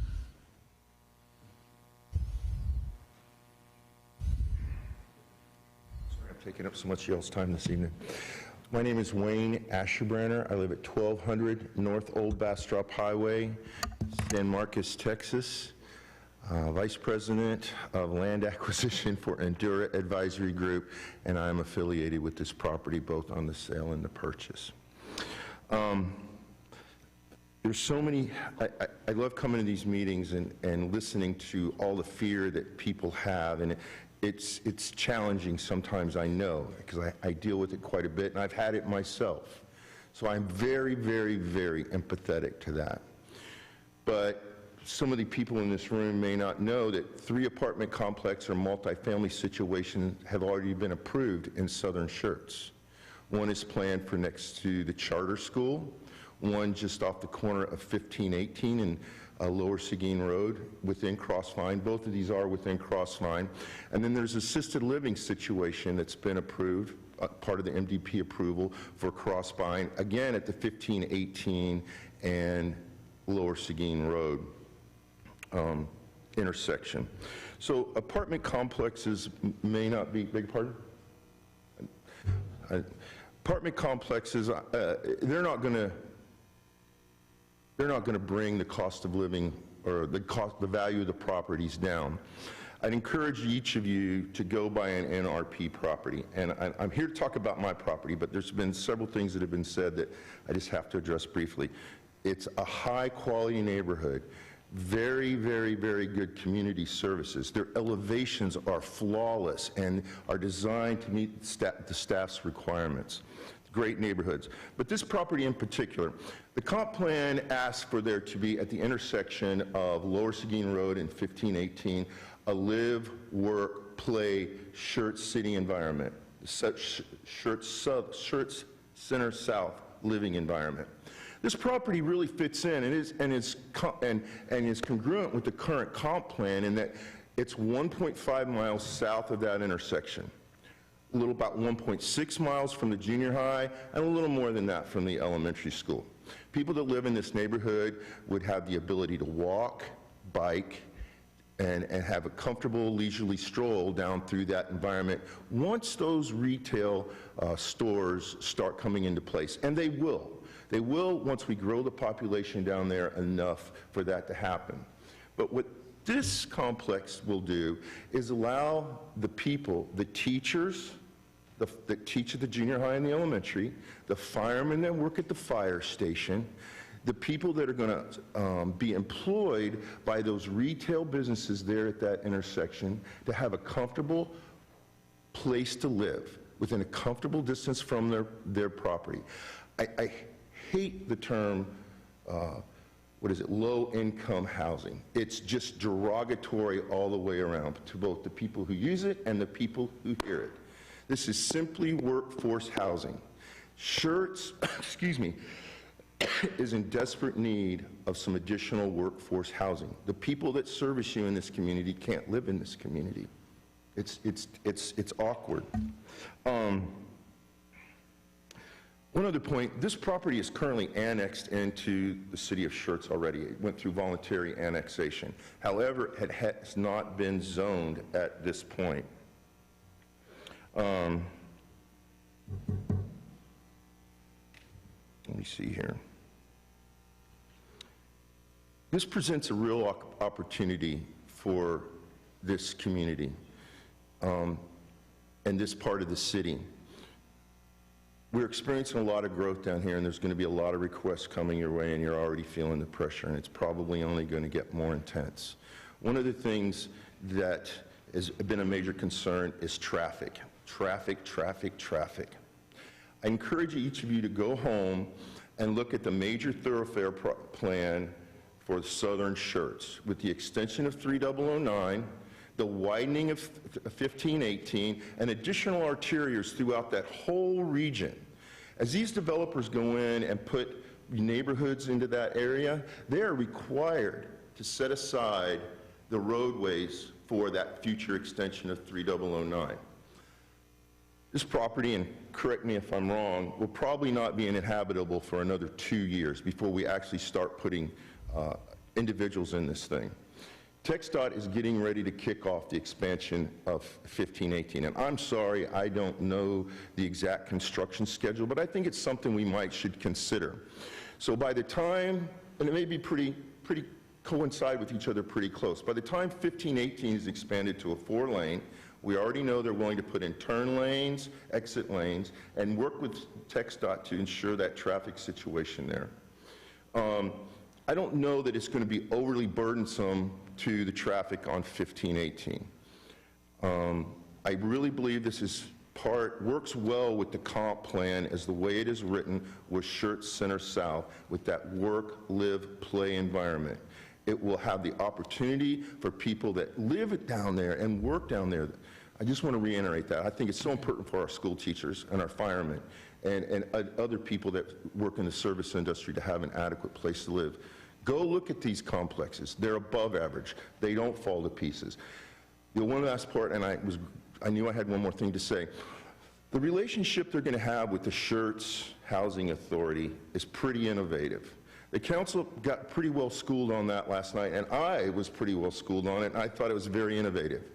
So it'll be monies from the rents that are paid in this apartment complex. A portion of that revenue will flow to the Schertz Housing Authority, helping them upgrade some of the quality of apartments they have currently, maybe taking away from some of the budgetary needs from the city itself, but it's a win-win. They come in and they form a partnership. It's a quality product, and we need affordable living, workforce housing in this community. Please, I feel stronger about this one than the last one. I really do. Please send this to council, hopefully with a unanimous decision to move forward. Thank you so much. You're welcome. All right, see, you got to be quicker, right? Hi, I wasn't going to speak tonight, but after hearing everything, I come from Divine with property. I know what land is. My family owns a lot of land. My husband and I lived in Cibolo for about 10 years before we actually moved off of 1518. My name's Beatrice, I don't think I told you. 9118 Lofted Leaf. My backyard faces this property where all this land is. Anita, you got a really low voice to begin with, so I just louder? need you a little closer to the microphone. Okay. Thank you. We have a family, 4 kids from 21 in college. My twins are 12. We moved our families out here on this 1518 Ranch Road because we like the land. It's nice and clean out there. We don't have any coming and going. My husband's a police officer in San Antonio. We deal with apartments. We deal with crime all the time, I hear. We are where we're at because we don't have issues. We don't want apartments going up. We don't mind seeing another housing like ours. We have garden homes that are going to go up beside us. This was going to be our home to stay and retire. We've been there 5.5 years. If apartments go up, there's going to be a lot of homes for sale. This is what we have left of land. And like they're saying, they're fighting for their land.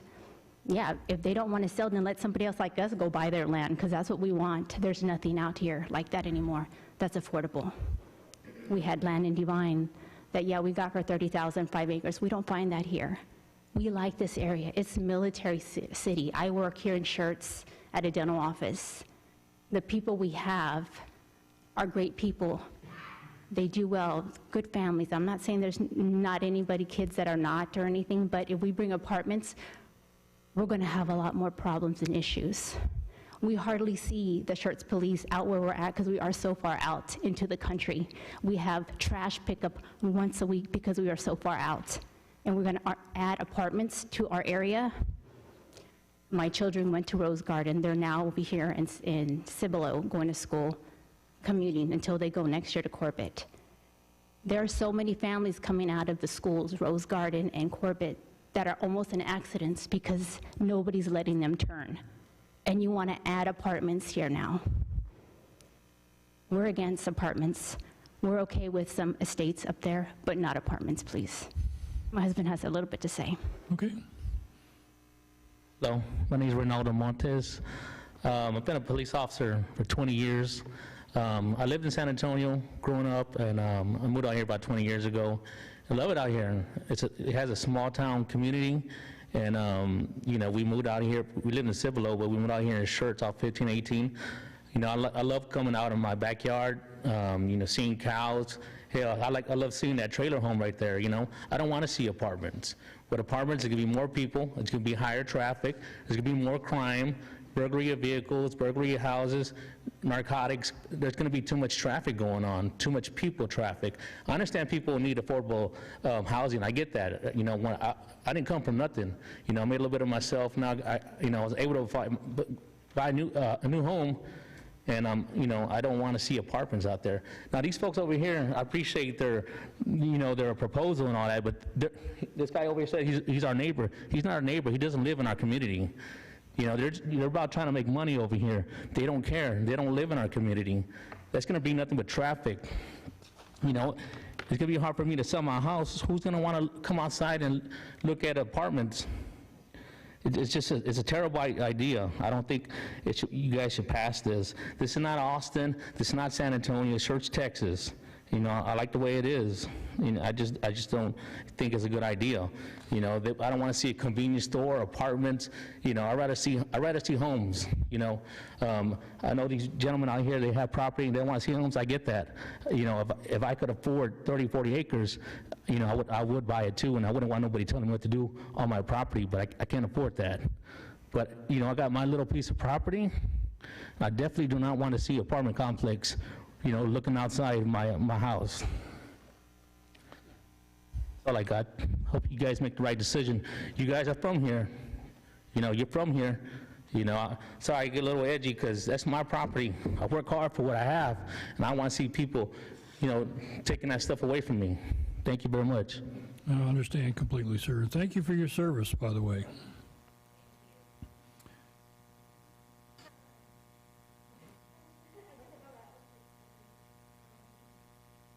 I'm a social worker by trade, so I'm a social worker by trade, so I just finished saying that I work for housing for the Air Force. And I just want to say that it's a little, when we talk about affordable housing and we're talking about teachers and police officers and military members and Amazon workers, for those of us that have needed affordable housing, our affordable housing dream is not living in an apartment complex with our families when we're talking about Schertz, Texas. Like the gentleman that just spoke said, we're not living downtown. Affordable living is a real issue in our society. If we really want to do a favor to our society and we want to give pride to and honor our workforce, I think the affordable living solution is providing families a path to ownership and a safe environment. That's all I have to say. Thank you. You're welcome. Hi again, Tracy Compost, 12340 Schaefer Road. As for the apartment, this is just speaking out of experience. I worked for the City of Converse for 26 years. I retired from them 6 years ago. We had an NPR housing apartment complex come in next door to the police department. They shared a fence. It was supposed to be affordable housing for our public works workers, our firefighters, our police officers, local teachers for Judson ISD, and none of them qualified. They all earned too much money, even though when they came in and proposed it, it was for these people specifically to live in these apartments. And that's why the city said yes. After 10 years, the city would own it, they would manage it, yada, yada, and that never worked out. I just want to say, and there was constant shootings, constant gang violence, constant drugs. The police department had a gate to go through because their property shared. I'm just saying it. They made a lot of promises and none of them were kept. That's all I want to say. Thank you. You're welcome. Thank you. Anyone else?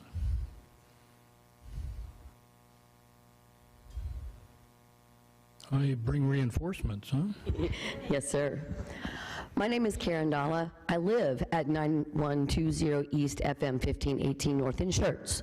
These are my two daughters. My oldest daughter is Aubrey. She's 21 years old. My youngest 30. is 30 years old. Excuse me. We had a birthday. And my youngest daughter is Annika, and she is 21 years old. Given the opportunity to speak to y'all tonight, I appreciate it very much. My husband is not able to be with us tonight, otherwise he would be up here. As a family, we bought this land knowing that this would be probably the last place we would be. Unbeknownst to us, 1518 expands and starts coming through. I can't get out of my property. It took me 45 minutes to get out of my property with crossvine across the street, and I know all of that. This gives me the opportunity to have a retirement and give my daughters the opportunity to have a place to live. My youngest daughter is going into teaching. She's planning on teaching in SEUC. Where's she going to live? How is she going to afford it? It's going to be really hard. Because yes, she probably will make just barely $40,000. When I started teaching 33 years ago, I made $22,000. And since then, I've had the opportunity to move up. Giving us the opportunity to provide for our family would be the world to us. Both my daughters live with us because they don't have the opportunity to have affordable housing. What 30-year-old really wants to live with their parents? Come on. I understand that looking out your backyard and seeing the cows is a great idea. Oh yeah. But do you come across the street and help take care of the cattle? I understand that.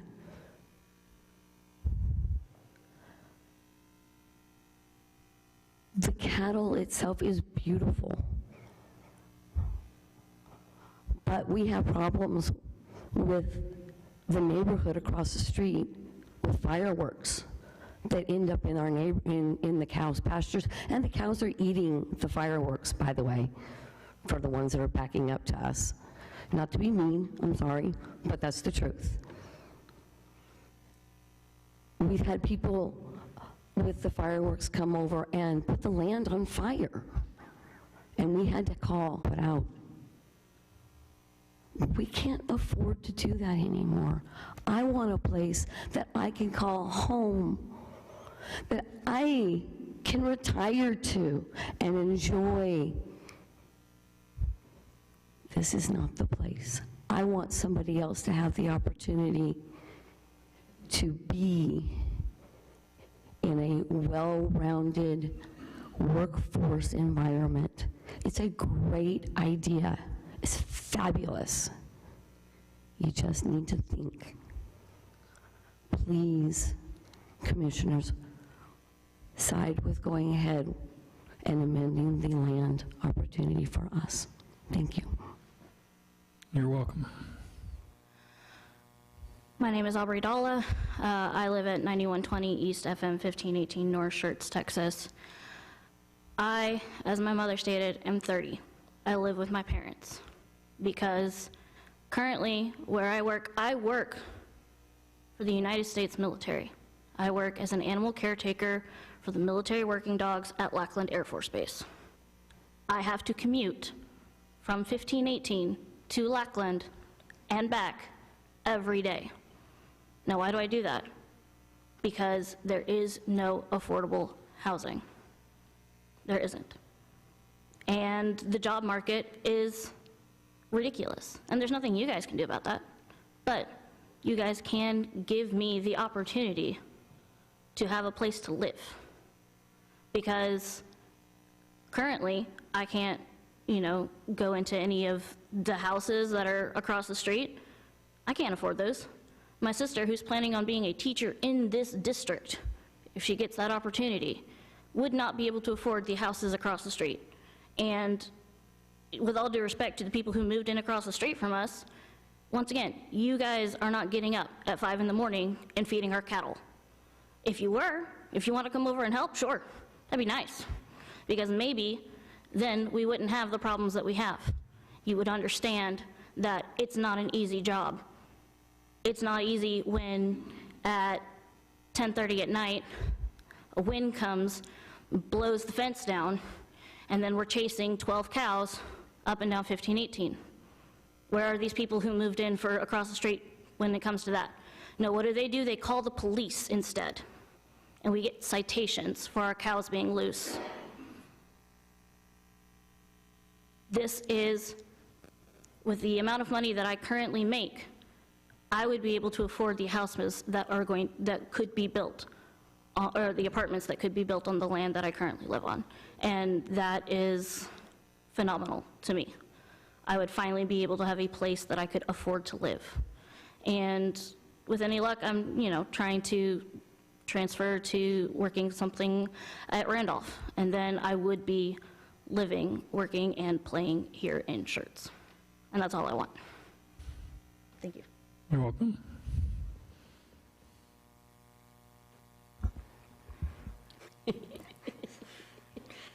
My name is Annika. I'm the daughter of Karen Dahl. I currently live at this address that we are being speaking about tonight. I am, as my mom and my sister said, studying to be a teacher. I am currently only 6 hours away from graduating from my college, which is 45 minutes from my house, from this location. I go to school currently at Texas A&M San Antonio, on the south side of San Antonio, near Palo Alto. These homes and apartments that would be built on our property would give me an opportunity to live someplace that is not my mom's house. I would like to be living elsewhere where I could afford, along with paying for a good job within the district, because this district is one of the best districts to be teaching in. I mean, I even graduated from Clemens, and I love this district. This is the best place, but it was really hard for me on all those many days that I had to commute from my house to school and spend this 45-minute drive, where I drove the entire length of 1518 crossing I-10, and all of the traffic that's right there is hell to get out of. But if I can't get out of it, then it's no place for me to be there with my home. I really want these people, what you guys to do is to make this amendment so that I can get out of my property and I can afford an apartment by myself with a good, well-paying job, because currently right now I am unemployed. Broke college kid. Please put yourselves in our shoes. Thank you. You're welcome. One final comment in regards to the traffic issue. We have been living at that property for over a decade. We did not have the traffic issue when we moved out there. And then they built Crossvine. And now we have all these Crossvine people coming in and complaining about the traffic. Well, guess what? You guys are the reason we have the traffic. So just keep that in mind that, you know, that's not why we moved out there. We didn't move out there for a neighborhood. If we wanted to live in a neighborhood, we would have bought a house in a neighborhood. But instead, we bought property. Advancement is coming, and expansion is coming, whether they want it or not. And it's just up to you guys, the commissioners, to see the forthright in that and choose to do something useful and productive with this piece of land. Thank you.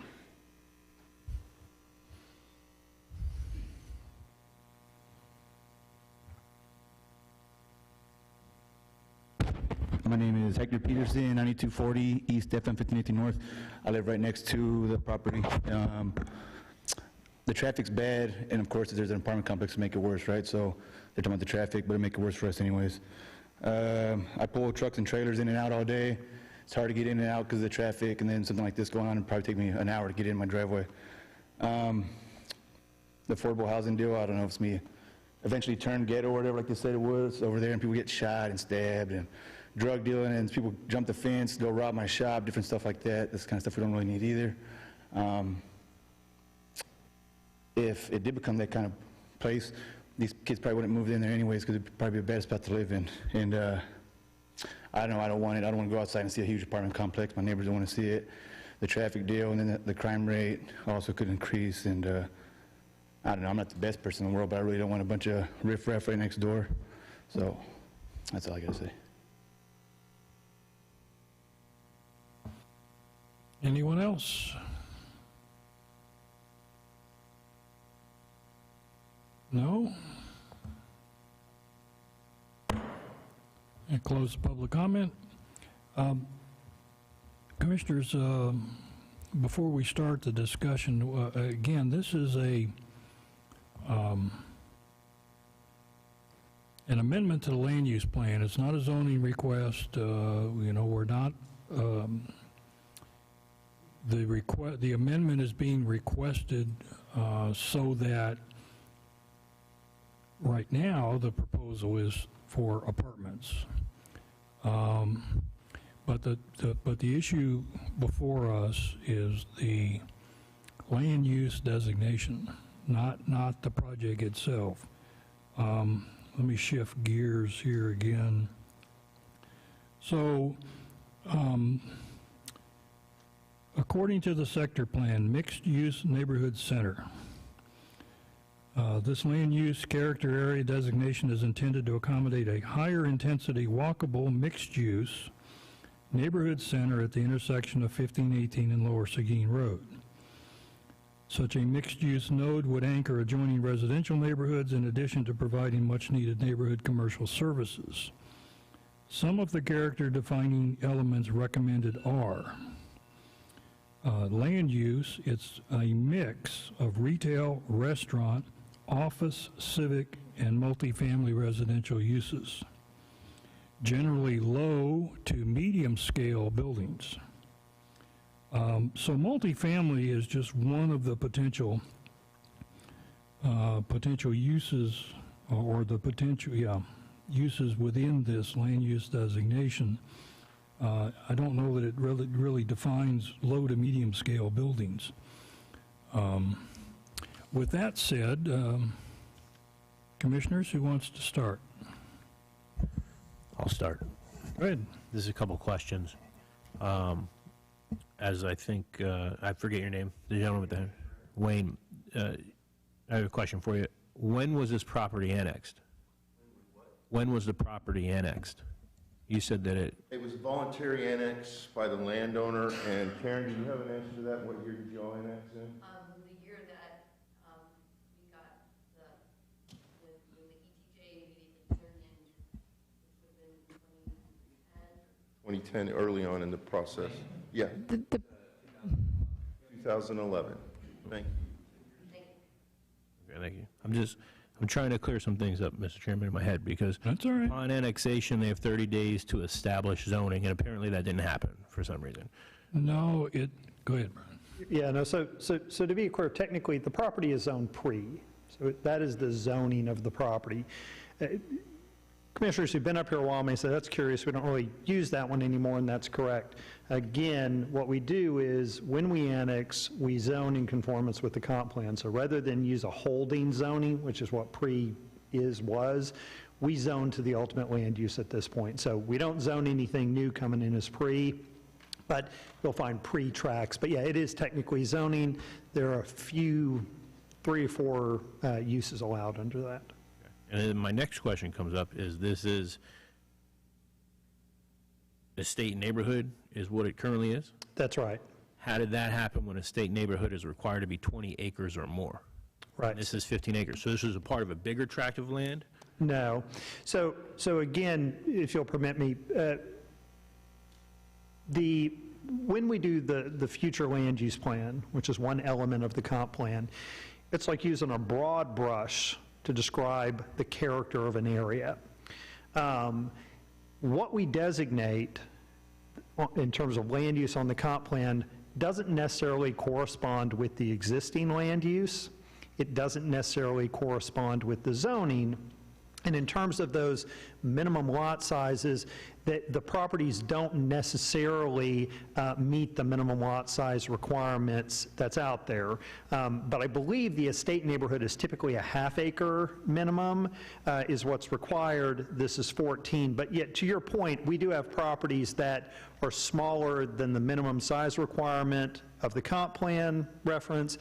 That the use is not consistent with the zoning, it's a non-conforming use, or the zoning's not consistent with the comp plan. And then that's just sort of the way the process works. I guess my last question is this appropriate to amend the comp plan or for them to file for initial zoning? So if I may, if the chair will permit me, and I'll try to be brief because I tend to go on, but let me make clear what you have before you tonight, some of the things that have been referenced. So again, what's before you tonight is an amendment to the future land use plan, a comp plan amendment for this property. And they want to change it from that estate neighborhood to that mixed use designation. They've made a lot of, and that's solely it. And as the chair said, Within that that proposed designation, there are a number of uses that are listed as being allowed potentially, but I'll say this, it doesn't necessarily mean that all of those uses are appropriate for every property with that designation. When zoning comes forward, you still have to look on a case-by-case basis and say, you know, these 3 or 4 uses may be appropriate based on a variety of factors. These couple uses I don't think are. That's how zoning works. And so to be clear, the designation provides broad brush number of uses. Zoning comes in and is more specific and locks it in. But so everybody understands what the commission is considering and what will go to council is simply that land use designation change. It doesn't change the zoning as well. And then the other part of it is the applicant has laid out what they want to do in the interest of telling folks, look, we're coming forward for this comp plan amendment now, because if we had just submitted a zoning case, staff would stand up here and say, the zoning that they're requesting for multifamily is not consistent with the future land use plan, which calls for a state neighborhood, and we recommend you deny it. We don't really care about the merits of it. It's not consistent, deny it. That answers my question right there. There you go. And if I may, though, and just for the commission, this, I want to get out there at some point, while the applicant has indicated they have the intent to do an affordable apartment project, that is not something that city staff, in considering land use changes and zoning cases, consider. The city does not regulate that. We don't regulate whether it's market rate. We don't regulate whether it's subsidized workforce housing, low-income housing, whatever term you use. For us, we simply focus on the land use that would come forward with zoning, just to be clear.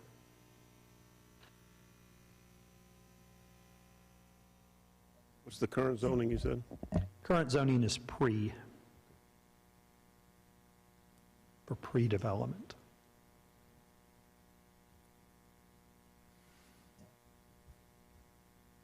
Anyone? I have a question. Earlier, someone mentioned the multifamily that's been, I guess the word's approved in the southern Schertz area. That may not be the right word. Could you rehash that? Sure. So to be clear, the Crossvine development, which is a large area, has different designations on their master plan. And they have some designations that allow for multifamily. So again, generally this tract of land, and actually it's sort of this tract of land here, and then this is the town center, which is a mix of uses but would include multifamily as well. So the zoning and the master plan provide for areas where there's anticipated to be multifamily, but they've not come forward and got approval of any of those yet in terms of site planning, but the zoning is in place for it. Okay. But multifamily doesn't necessarily mean apartments. It can mean duplexes. That's right. It can mean, yeah. Duplexes, fourplexes, things of variety. And I would be surprised to see Crossvine build a multi-story in that corner. Maybe over in the town center, they might tuck some away in the back. But no, I would say just for what it's worth, Councilman, I think, you know, the developer has sort of made clear, yeah, this area here is intended, and I want to be clear because there's sort of a line in here, but this area would be a typical suburban-style apartment complex. Okay. To buffer from the existing Sedona, they want to do a different product, which is more of a fourplex kind of thing that has the feel of kind of large houses, maybe.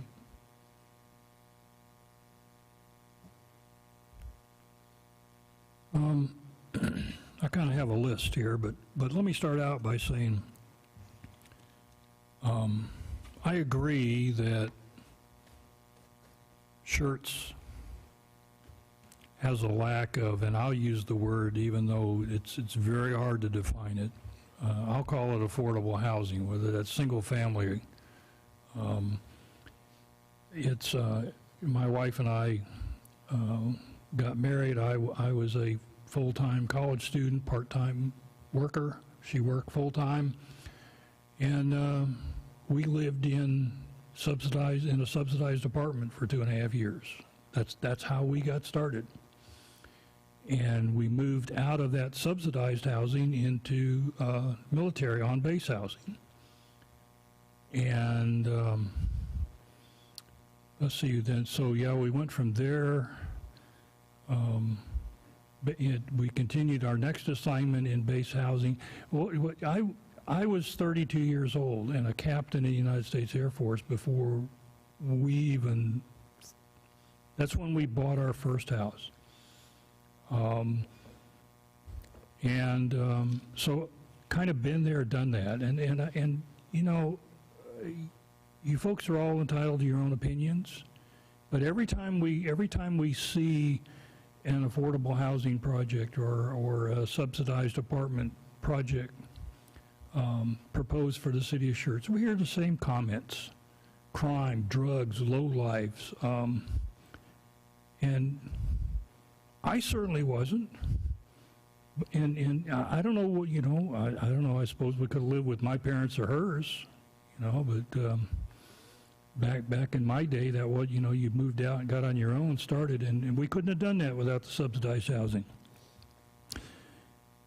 And we talk a lot about it. The city talks a lot about it. We see a lot of, but the question, you know, everybody agrees we need it, but we don't know where to put it, okay? I'm curious, right now, I'm only aware of a single area where we have R4, well, other than the undeveloped R4 property, and that's down towards almost to I-10 on 1518. There's a parcel down there. Pardon? So that's always the question. We need it, but where do we put it? The master thoroughfare plan, I heard that brought up. Yeah, it's a great plan. Who's going to build it? The city's not going to build it. You know how the city works their master thoroughfare plan? They wait for developers to come in and build it.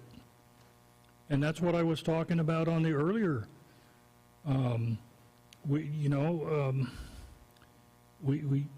It's eventually, yes, if everything works the way the plan says it will, we'll have all kinds of cross-access and north-south, and although nothing's going to come across the creek. If we're lucky, maybe that 3009 extension, but I don't know if I'll live to see that.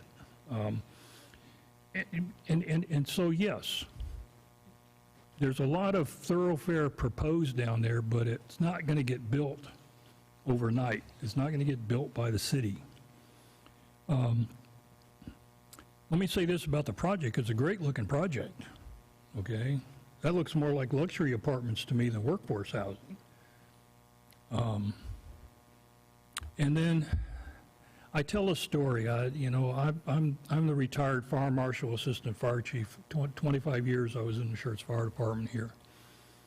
And I was out driving one day, and I was down in southwestern Schertz, down there where those big lots are. And I drive into a new subdivision, and as I'm driving down the street, every lot on the left side of the street is sold, every one of them. And over on the right side of the street, maybe a third of them are sold. Well, what's the difference? Well, over on the left, there's a barbed wire fence and a big open space. So everybody was plunking down their money and buying those lots. And what they didn't know is the master plan for the development right on the other side of that fence was sitting on my desk back in the office. Okay? It happens all the time. We love the open space, but it's not our property. We don't control it. It belongs to somebody else. The question for me here is, what do we want 1518 to look like?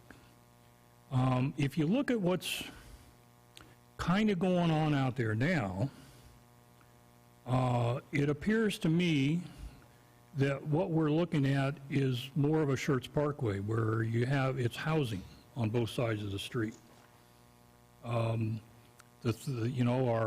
land use plan kind of concentrates the retail, commercial properties at the intersections, because as you go down 1518, you've got, and I never remember the name of that subdivision, right across from Rose Garden, and you go a little bit further, and then you come to Crossvine. And then as you get further to I-10, there's Schertz Forest. And over on the east side now, you've got Halley's Cove. It's kind of starting that march up the other side. So the question is, where are we going to, if we were to recommend approval and council were to change this to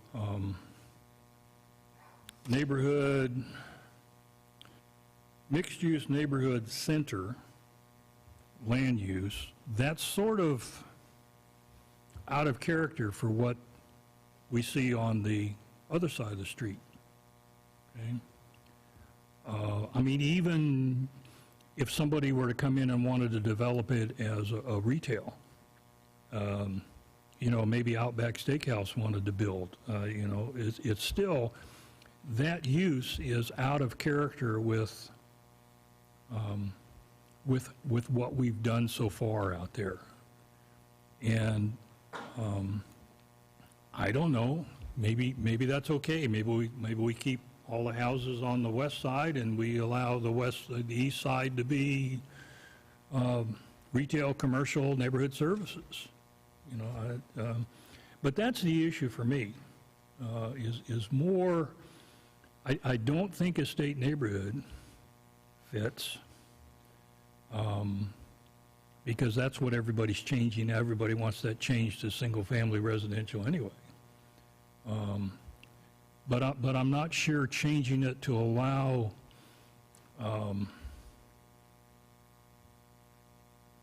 retail, restaurant, office, civic, and multifamily residential uses as we call mid-block is the proper use either. And that's what we're doing. Now, again, even if the land use designation is changed, they still have to come in and request zoning. And multifamily would be R4, correct? I think. It would be, or a PDD with that base. Or yeah, they could do a PDD, and again, that's when we start looking at does 3-story, and your presentation said 7 buildings, but that was the 7 outlying buildings. I don't know how you count that big thing in the middle. So I saw 8 buildings on the plan. So does a complex like that fit the character of the area out there? Especially, I'd like to say I'm not certain it belongs right on 1518, but then I got to look behind me over here, and what did we do on 3009? We put that apartment complex right on 3009. Now it's over this way. You got it both ways. If you look across the street when you leave, yeah, and down that way, you have an apartment complex. Oh, yeah, but Brian, those have been there longer than I have, okay? Has anything been here that long? So, yeah. But Schertz Parkway isn't 1518, and Schertz Parkway is not 3009. So it's another one of those conundrums. So certainly I heard what the Dalla family had to say, okay? And having watched last night's council meeting and the workshop that took place towards the end, this is not a done deal. I mean, there's several things that have to happen for this particular project to bear fruit. So if we were to change it to neighborhood center and then the zoning doesn't get approved, we're kind of back in the same boat we're in today, right? Anyway, yeah, so I don't know how to approach this one. I really don't. I agree we need it, but where are we going to put it? And 3 stories is what, about 40 feet? Yeah, plus or minus a couple, yeah. So it's not tall. It's not tall enough to bother the Air Force. Yeah. So, yeah. Okay. Commissioners, anyone have anything else? Any more questions? Any discussion? Okay, once again, this is a recommendation to City Council to either approve or deny this request. Mr. Chairman, I just want to read real quick for everyone out here the definition of the pre-development district, and then take a second to think if any of these things have changed that would make it a good idea to build something like this in that area. Pre-development district is intended for use for undeveloped land in the city or as a temporary designation for existing uses for newly annexed property. The zoning is also suitable for areas where development is premature due to lack of utilities, capacity, or service for the areas that are unsuitable for development because of physical constraints or potential health and safety hazards. No improvements, construction, or structures may be undertaken without obtaining a building permit, and no occupancy or such improvements and structures without obtaining a certificate of occupancy. Reading that and that language and seeing what the developer wants to put a high capacity housing development in, I don't see where that falls in line with those requirements. That's just a statement for people to think about. That's the point, I think, Commissioner Platt, is they'd have to rezone it. I don't think you can't build apartments in an area zone pre. Correct? Yeah. That is correct. So,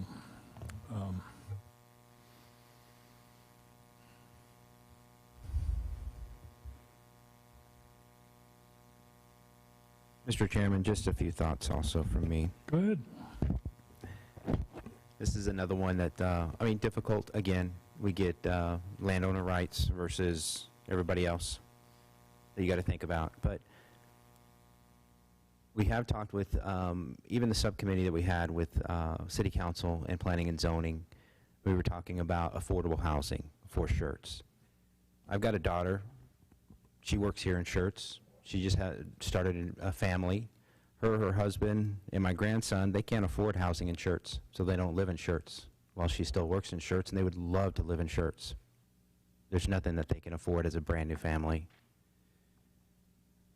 My son's about to graduate from college, hopefully be a police officer in one of the small towns around here, maybe Schertz, maybe Cibolo.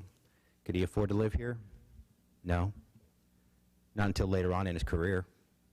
Just like the chairman was saying, when I first started out in the Air Force, me and my wife, we could only afford a small apartment. We couldn't live in Schertz right now. There's no way. As you grow, as you are promoted, as you get better jobs, more money, then you may be able to afford something down here. The working class families, when they're starting out, they can't live in Schertz. I don't see a reason that they shouldn't be given the opportunity to live in an area of southern Schertz like it is. Yes, it's changing from rural to more city-like, it seems like. That's inevitable, it seems like, too.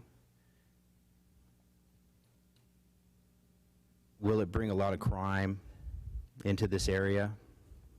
That's really to be, I don't know. I just can't really accept that necessarily for a small rural area. You've already got the certain types of crime in small rural areas. Is this going to become crime central for Schertz? I don't think so. I wouldn't think in this area that it would. It's not necessarily going to attract the riffraff necessarily that people talk about. I could be wrong, completely wrong, but it's definitely not an inner city area. It's not even central Schertz. Southern Schertz being like the rural nature that it is, I don't know if it would attract it or not. Maybe, maybe not. That's to be seen. But could my son later on afford to live in Schertz? Maybe so. Same thing for my daughter and her new family. Maybe they could live here for a little while they are building their career and able to then maybe afford an actual house. In the last 35 years, I've owned 2 homes. I'm living in one right now. The only reason I could live in Schertz and afford it is because I was at the end of a career and had the financial means at that time finally to afford something in Schertz. Did I do it earlier in my career? No way. But would I love to live in Southern Schertz in an apartment complex? Darn right I would. If I was an airman out there at Randolph working on the flight line, working at the Air Force Personnel Center, would I love to live in Southern Schertz right down there on 1518? Darn right I would. Could I afford it? Yep, I probably could. Infrastructure and everything is going to catch up. It's just the way that Schertz is. Schertz falls behind, waits for the development before the developers come in, and they're the ones that are responsible for the infrastructure development. It's not the city of Schertz that does it. Seems a little weird, but that's the way it is. So, I mean, with that, again, I see both sides of it, of the issue here, but I do tend to see that it's an opportunity for the family that owns the land, but also for the small working class families that are going to be out there. Toyota's, not Toyota, but there's going to be a plant that's going to be built over on the Cibolo side. Possibly some of those workers will be in this area here. They're not going to be making a whole lot of money, not when they're just first starting out. There's a lot more development that's going to be happening in Southern Schertz, I believe, that would probably take advantage of something like this. And listening to City Council also, I think that's kind of their vision too. Whether you agree or disagree with it, is each of us have our own opinions on what Southern Schertz is going to turn into.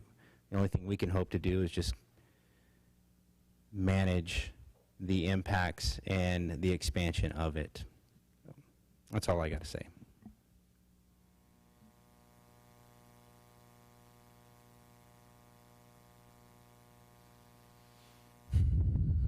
Commissioners, anything else? I have a couple of comments. Go ahead. All right. On Mr. Odom there. Sure. I also have grown children that live here. My son, who finished college and moved back here, was not able to find anything to move into. So I know that there is a need for affordable housing.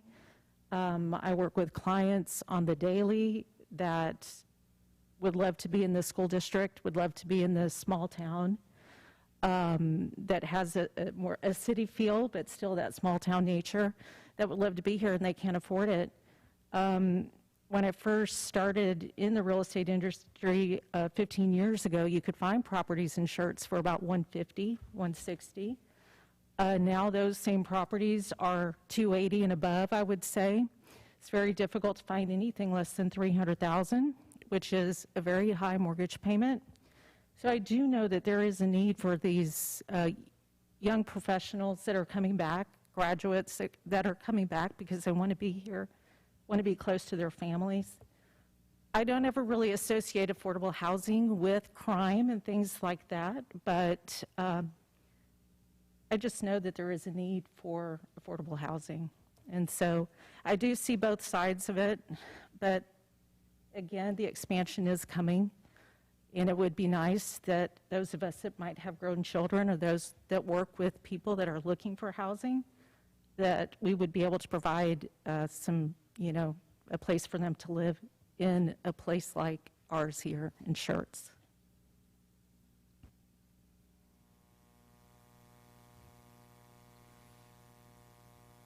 All right, Commissioners, what do we want to do with this one?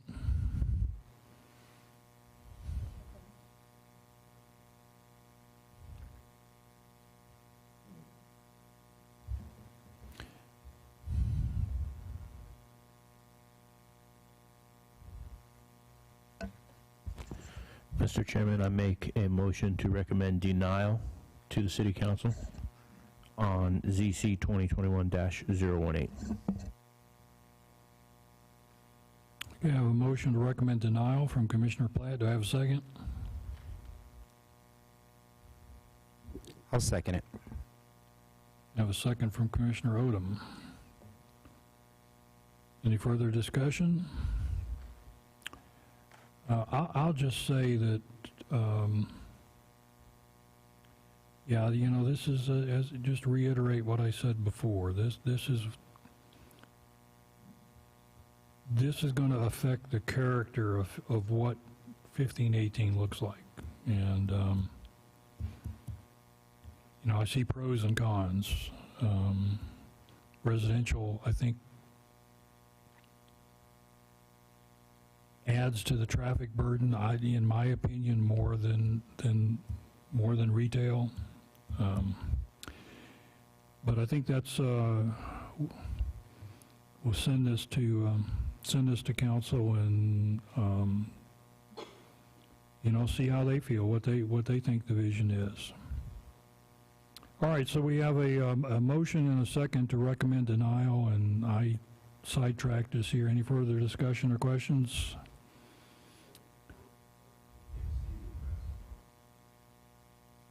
I'm sorry? Who? Yes, but now we understand. Yeah, the motion was made by Commissioner Platt, seconded by Commissioner Odom. All right, now, just to reiterate for the commissioners, an aye vote on this motion is to recommend denial to council. Call for the vote. No. Aye. Aye. Nay. Nay. So now we're going to have to go back over because I lost count. Was that, who was in favor of the motion? 3 of you? Okay. So that motion fails on a 3-4. So now, does that mean it goes forward with approval, or do we have to dig up another motion? See, Dan, I knew you were paying attention down there. What was the vote again, Mr. Chairman? Over here. What was the vote again? 3 ayes, 4 nays. All right, let's do it this way. Your vote? No. Was a nay, okay? Aye. Aye. Nay. Nay. And Hector voted, and I voted nay. So yeah, that was three ayes and 4 nays. Okay, thank you. So now I need a motion from somebody to send this forward with a recommendation for approval. Yeah, you can do that, but there's no guarantees they're going to approve the apartments, okay? Mr. Chairman, I'll make a motion to approve the CZ 3021-018. Okay, I have a motion to recommend approval from Commissioner Ray. Do I have a second? Second. A second from Commissioner Broad. Once again, any further discussion? Call for the vote. Aye. Nay. Nay. Aye. Nay. Aye. So just the opposite on this one. 4 ayes, 3 nays, that motion passes. Thank you, everyone. I appreciate it. All right, now on to the easy stuff. Commissioners, you need a potty break or anything, or you want to just press on? All right. Yes, that would. I don't think staff brought food. Item number 6, items for individual consideration. 6A, WA 2021-008, consider and act upon a request for approval of a waiver request in relation to on-site sewage facilities for the preliminary plat of Schertz I-35 warehouse subdivision, an approximately 6-acre tract of land generally located 2,500 feet west of the intersection of FM 2252 and I-35 frontage road, City of Schertz, Comal County, Texas. Megan? Good evening, Commission. This is for WA 2021-008, the Schertz I-35 warehouse subdivision waiver for on-site sewage facility.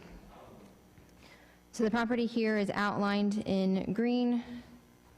I-35, the self-storage, Stone Creek RV, just for reference.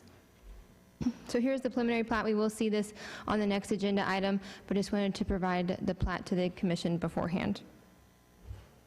So on this exhibit, you will see outlined, well, in a green, very bright green line is the how far, approximately over 10,000 feet to a public sewer connection. So this is why the applicant is coming before the Planning and Zoning Commission, as the Planning and Zoning Commission under Article 12 has the authority to approve waivers.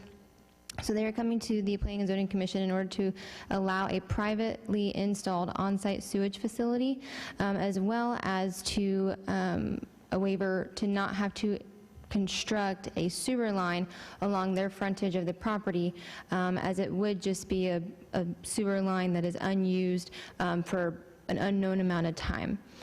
So with that, just wanted to provide the letter. I know it is hard to read, but it was provided in the packet, but this was the letter that the applicant did provide, and the engineering department did review this waiver request and found that it was consistent with other waiver requests that we have approved here in the city of Schertz. On that note, here is the memo that the City of Schertz Planning Department did provide to the planning staff to then provide to the commission on this item. So again, the applicant is requesting a waiver to put in a privately owned on-site septic or sewage facility, as the connection is over 10,000 feet, as well as not to construct that sewer line across their frontage. So with that, staff is recommending approval of the waiver for the Schertz I-35 warehouse. The applicant is here, as well as our engineering team is here, if there is any specific questions. All right, thank you. Commissioners?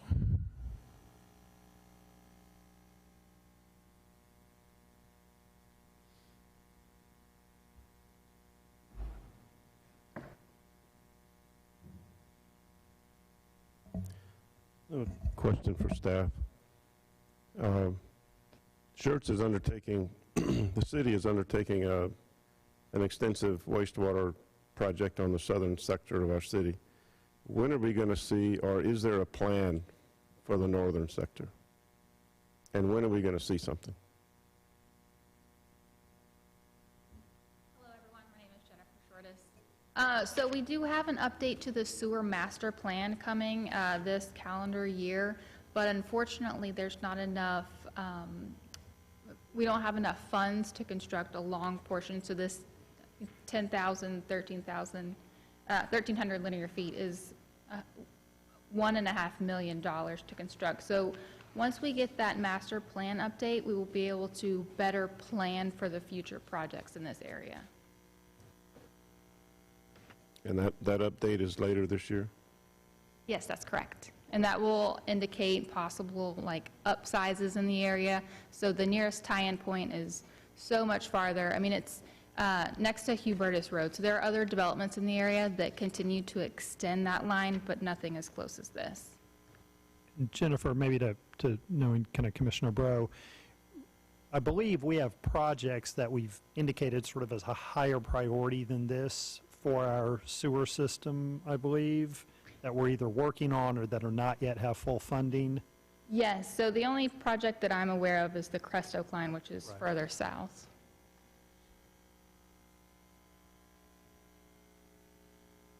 Just seems like as long as I've been on this commission, about 10 years now, all we get is septic systems up in the north and nothing ever happens, and it's just getting frustrating.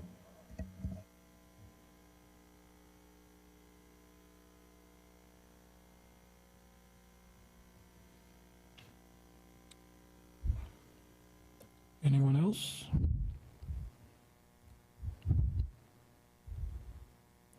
Commissioner Heckner, you're being awful quiet for being the new guy. You don't have any questions? You got it all figured out? You understand what's going on here? This is one of the handful of things that the commission actually has approval authority for, and it's an exception. The UDC requires new construction to connect to septic or to sewage collection systems, but there's also the potential, and that's what we're seeing tonight, is given distance and expense, property owners are allowed to ask for an exception, and that's what we're looking at this evening. And then this if we approve this, the actual construction and installation of the on-site sewer, I just call them septic systems, that'll be handled by Comal County. They get their permit and all that through the county, not through the city. That is correct. Now, we do look at the plat and their plans to ensure that their sewer flow can be picked up in the future. Right. In the event that a line comes close to their site, they will be required to extend at that time. And you know, to piggyback on what Commissioner Broad was saying, you know, we're spending how many millions of dollars to construct that line for Southern Schertz down to that new plant? What generated that? I will also add that this highly industrial area does not have the amount of sewer flow that single-family residential, That's true. multifamily includes. So that is maybe one of the major difference, especially along the I-35 corridor. Yeah. When it's. I mean, it's just trying to you know, and you know how I feel about this. The city pays to install water lines, but they make homeowners install sewer lines. It doesn't compute. Okay. I'm sorry, can you say that again? Well, yeah. Homeowners are required. If this guy wants to connect to sewer, he has to pay to install it. But the city ran water to that property. He didn't have to pay for the water line that's out front of his property. The city put that in. Okay. And it all goes back to the one, all right, now you got me started. It all goes back to the one up here on Old Wiederstein, where there was a sewer line 100 feet from the guy's property. Yes. And we made him pay to install that sewer line. Mm-hmm. But we didn't make him pay for the water line that runs to his house. It does Okay, pay did we? a water connection fee. Yeah, he did, but he didn't pay for the trenching and the installation of the pipe and, you know, so, no, we're getting off the topic, Megan. That's fine.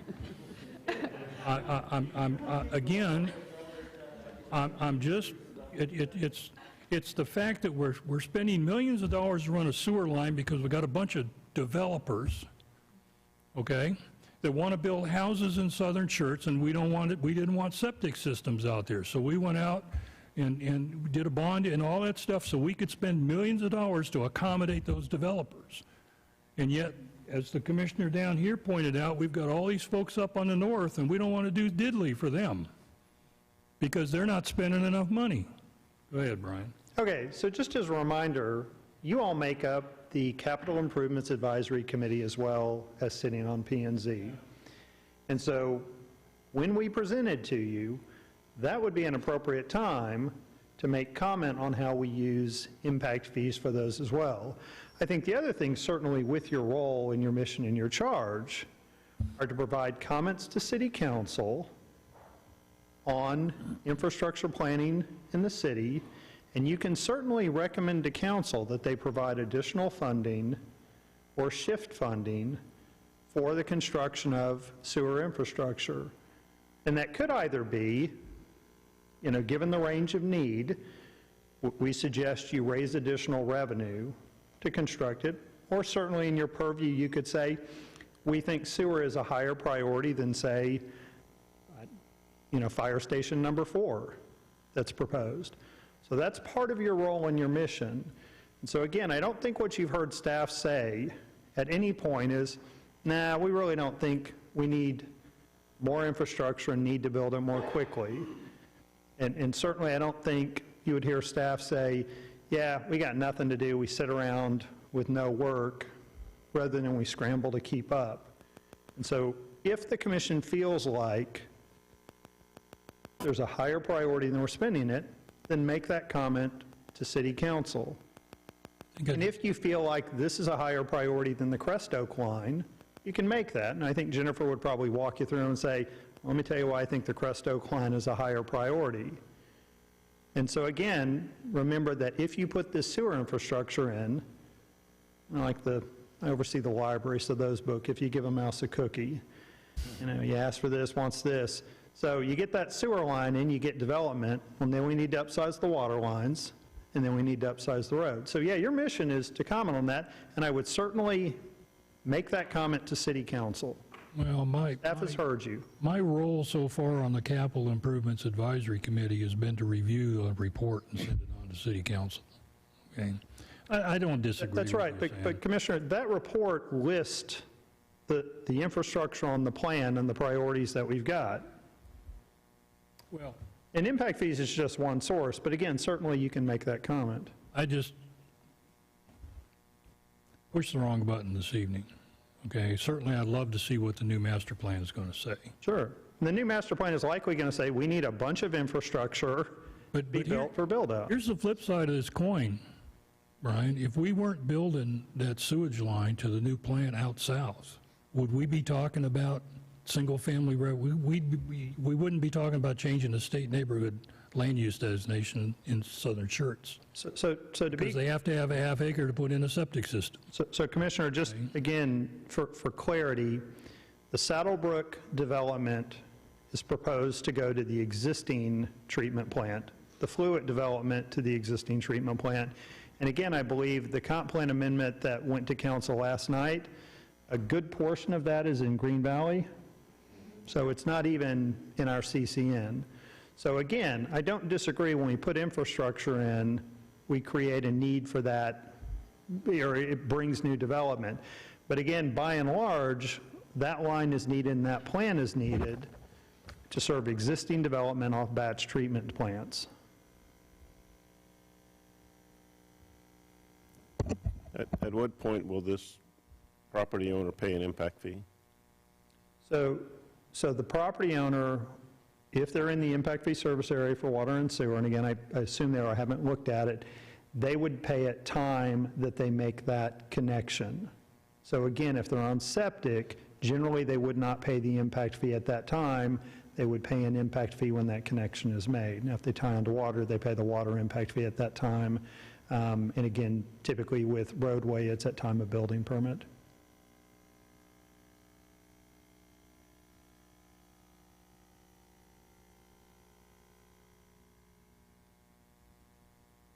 All right, I stirred things up enough, commissioners. Anyone else want to comment on this one? Mr. Chairman, I'd like to make a motion that we approve WA 2021-008. A motion to approve from Commissioner Odom. Do I have a second? Second. I'm sorry, who was that? Commissioner Platt? Any further discussion? Call the vote. Aye. Aye. Aye. Aye. Aye. Aye. Aye. 7 ayes, none opposed. That motion passes. Item B, PC 2021-054, consider and act upon a request for approval of a preliminary plat of the Schertz I-35 warehouse subdivision, an approximately 6-acre tract of land located approximately 1,900 feet west of the intersection of FM 2252 and Interstate 35, City of Schertz, Comal County, Texas. Good evening, Commission. This is for PC 2021-054, Schertz I-35 Warehouse Subdivision Preliminary Plat. Megan Harrison, planner. So as we just recently saw, this is the property that was just approved the waiver request. So again, this is 35, and the property outlined here in green. So here is the preliminary plat exhibit. So it's approximately 6-acre tract of land. I'm not sure if some of the members do recall that there was a zone change for this property recently last year. So it has a designation of general business, approximately 300 or so feet, and that back portion is that M1 zoning district, just for reference on that as well. So the property will be serviced by the City of Schertz Water, and then with the just recent approval of the on-site sewage facility, they will be installing that on their property, and will be going through the Comal County for that. The property is going to be providing a 30-foot shared access in accordance with 2110-6 to provide access to adjacent properties, but they also will have access onto 35 directly. The property was reviewed for stormwater management with our city engineering team, and it was approved. With this property being on 35, it is 35 being considered an arterial. However, TxDOT did let us know that there was no further dedication to be required for this property. So there is no dedication for this preliminary plat. So with that being said, the preliminary plat has been reviewed by the Planning, Engineering, Public Works, and Fire with no objections, and we are recommending approval of the preliminary plat for the Schertz I-35 warehouse. The applicant is here in case there are questions. Thank you, Commissioners. Anybody have any questions?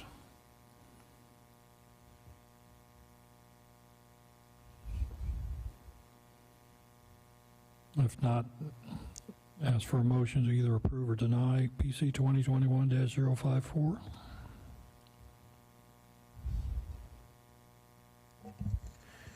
Mr. Chairman, I motion to approve PC 2021-054. Second. I have a motion to approve from Commissioner Platt, a second from Commissioner Ray. Any further discussion? Call for the vote. Aye. Aye. Aye.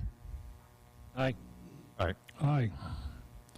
7 ayes, none opposed. Motion passes. Item C, PC 2022-001, consider and act upon a request for approval of a replat of the Door Industrial Subdivision on approximately 25-acre tract of land located approximately 2,800 feet north of the intersection of Lookout Road and Door Lane, also known as 9870 Door Lane, City of Schertz, Comal County, Texas. Hello again, this is for PC 2022-001 for the Door Industrial Subdivision replat. Megan Harrison, planner. So here is the property outlined in green for reference: Door Lane, Bell North, and then Tejas Way. So the replat exhibit is broken up in 3 sheets, but the property is approximately 25 acres of land, so it's taking an existing platted piece of property, which is known as the Door Industrial Lot 2, Block 1, which is approximately 2 acres, and incorporating land that is not currently platted in order to create the Door Industrial Lot 3, Block 1. So that is what is in this replat exhibit, again in three sheets. The property is going to be serviced by water and sewer that is currently in the right-of-way of Door.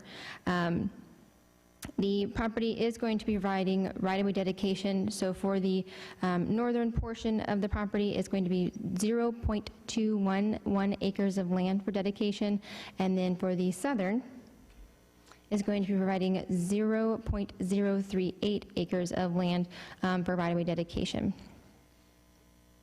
The property is currently zoned M1, so it's going to create 1 buildable lot for that Lot 3, Block 1.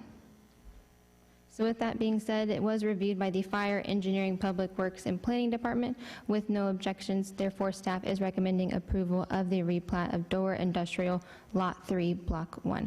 And the applicant is here in case there are questions. All right, thank you, Megan. Commissioners, any questions, discussion? Can you go to the color map, please? That one. Yes. Which property is this again? So this is for the property, I know it's quite hard to see sometimes, the property here outlined in green. So if you follow my cursor, it kind of goes back off of Door behind some already existing properties, and it comes back to Door up here. Okay, thanks. And where's the unplatted portion that's being added? So the unplatted piece is this, I've lost my mouse. The unplatted piece is this large portion here. So the platted piece of property is this currently right here, which is known as Lot 2, Block 1 of the Door Industrial. Just that little one? Yes, sir. Okay. And they're combining that with that large With the piece larger behind property, it, yes, sir. okay.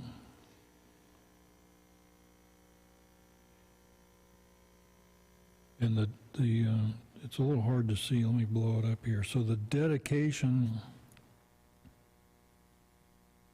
can you show, I see a water line, water easement, where's the? The dedication is noted as letter B, and the northern portion is that 0.211, and then the southern portion is known as letter C, which is at 0.038. So just that little bitty sliver along that ditch you I can. believe approximately over. Okay. Yeah. Okay, thank you. Thank you, Jennifer.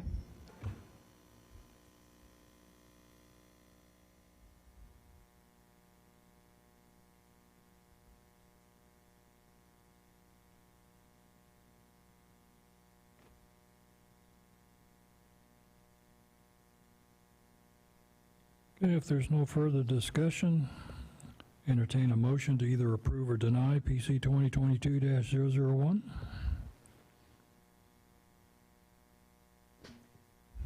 Mr. Chairman, I'll make a motion that we approve PC 2022-001.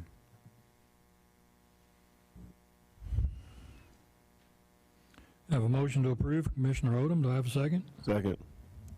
All the way down at the end there. And a second from Commissioner Rod. Any further discussion or questions? Call for the vote. Aye. Aye. Aye. Aye.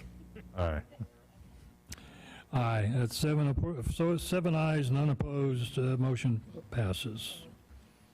Item 7, requests and announcements. Request by commissioners to place items on a future P&Z agenda. Anybody have anything they'd like to talk about? Item B, announcements by commissioners.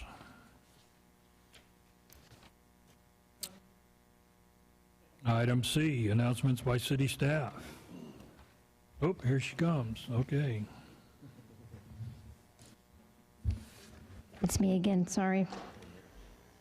Megan Harrison, planner. This is for the Klossner FM 2252. They came to the planning staff in order to do a site plan amendment, so my apologies. So FM 2252 is Plan East. And so they came in to propose some expansion for their building. And so we did approve this in the last month or so. And then the other one was the HGV Unit 2. This was seen some time ago, but they did do a amendment to move their parking, which then also adjusted their landscaping for the parking. That's all I have. All right. You can hold on to those. I got a question or two for you after the meeting. Okay. Yeah, I'd ask you now, but we don't get to do that, so.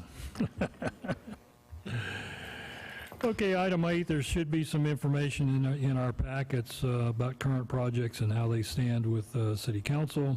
And with that being said, item 9, this meeting's adjourned.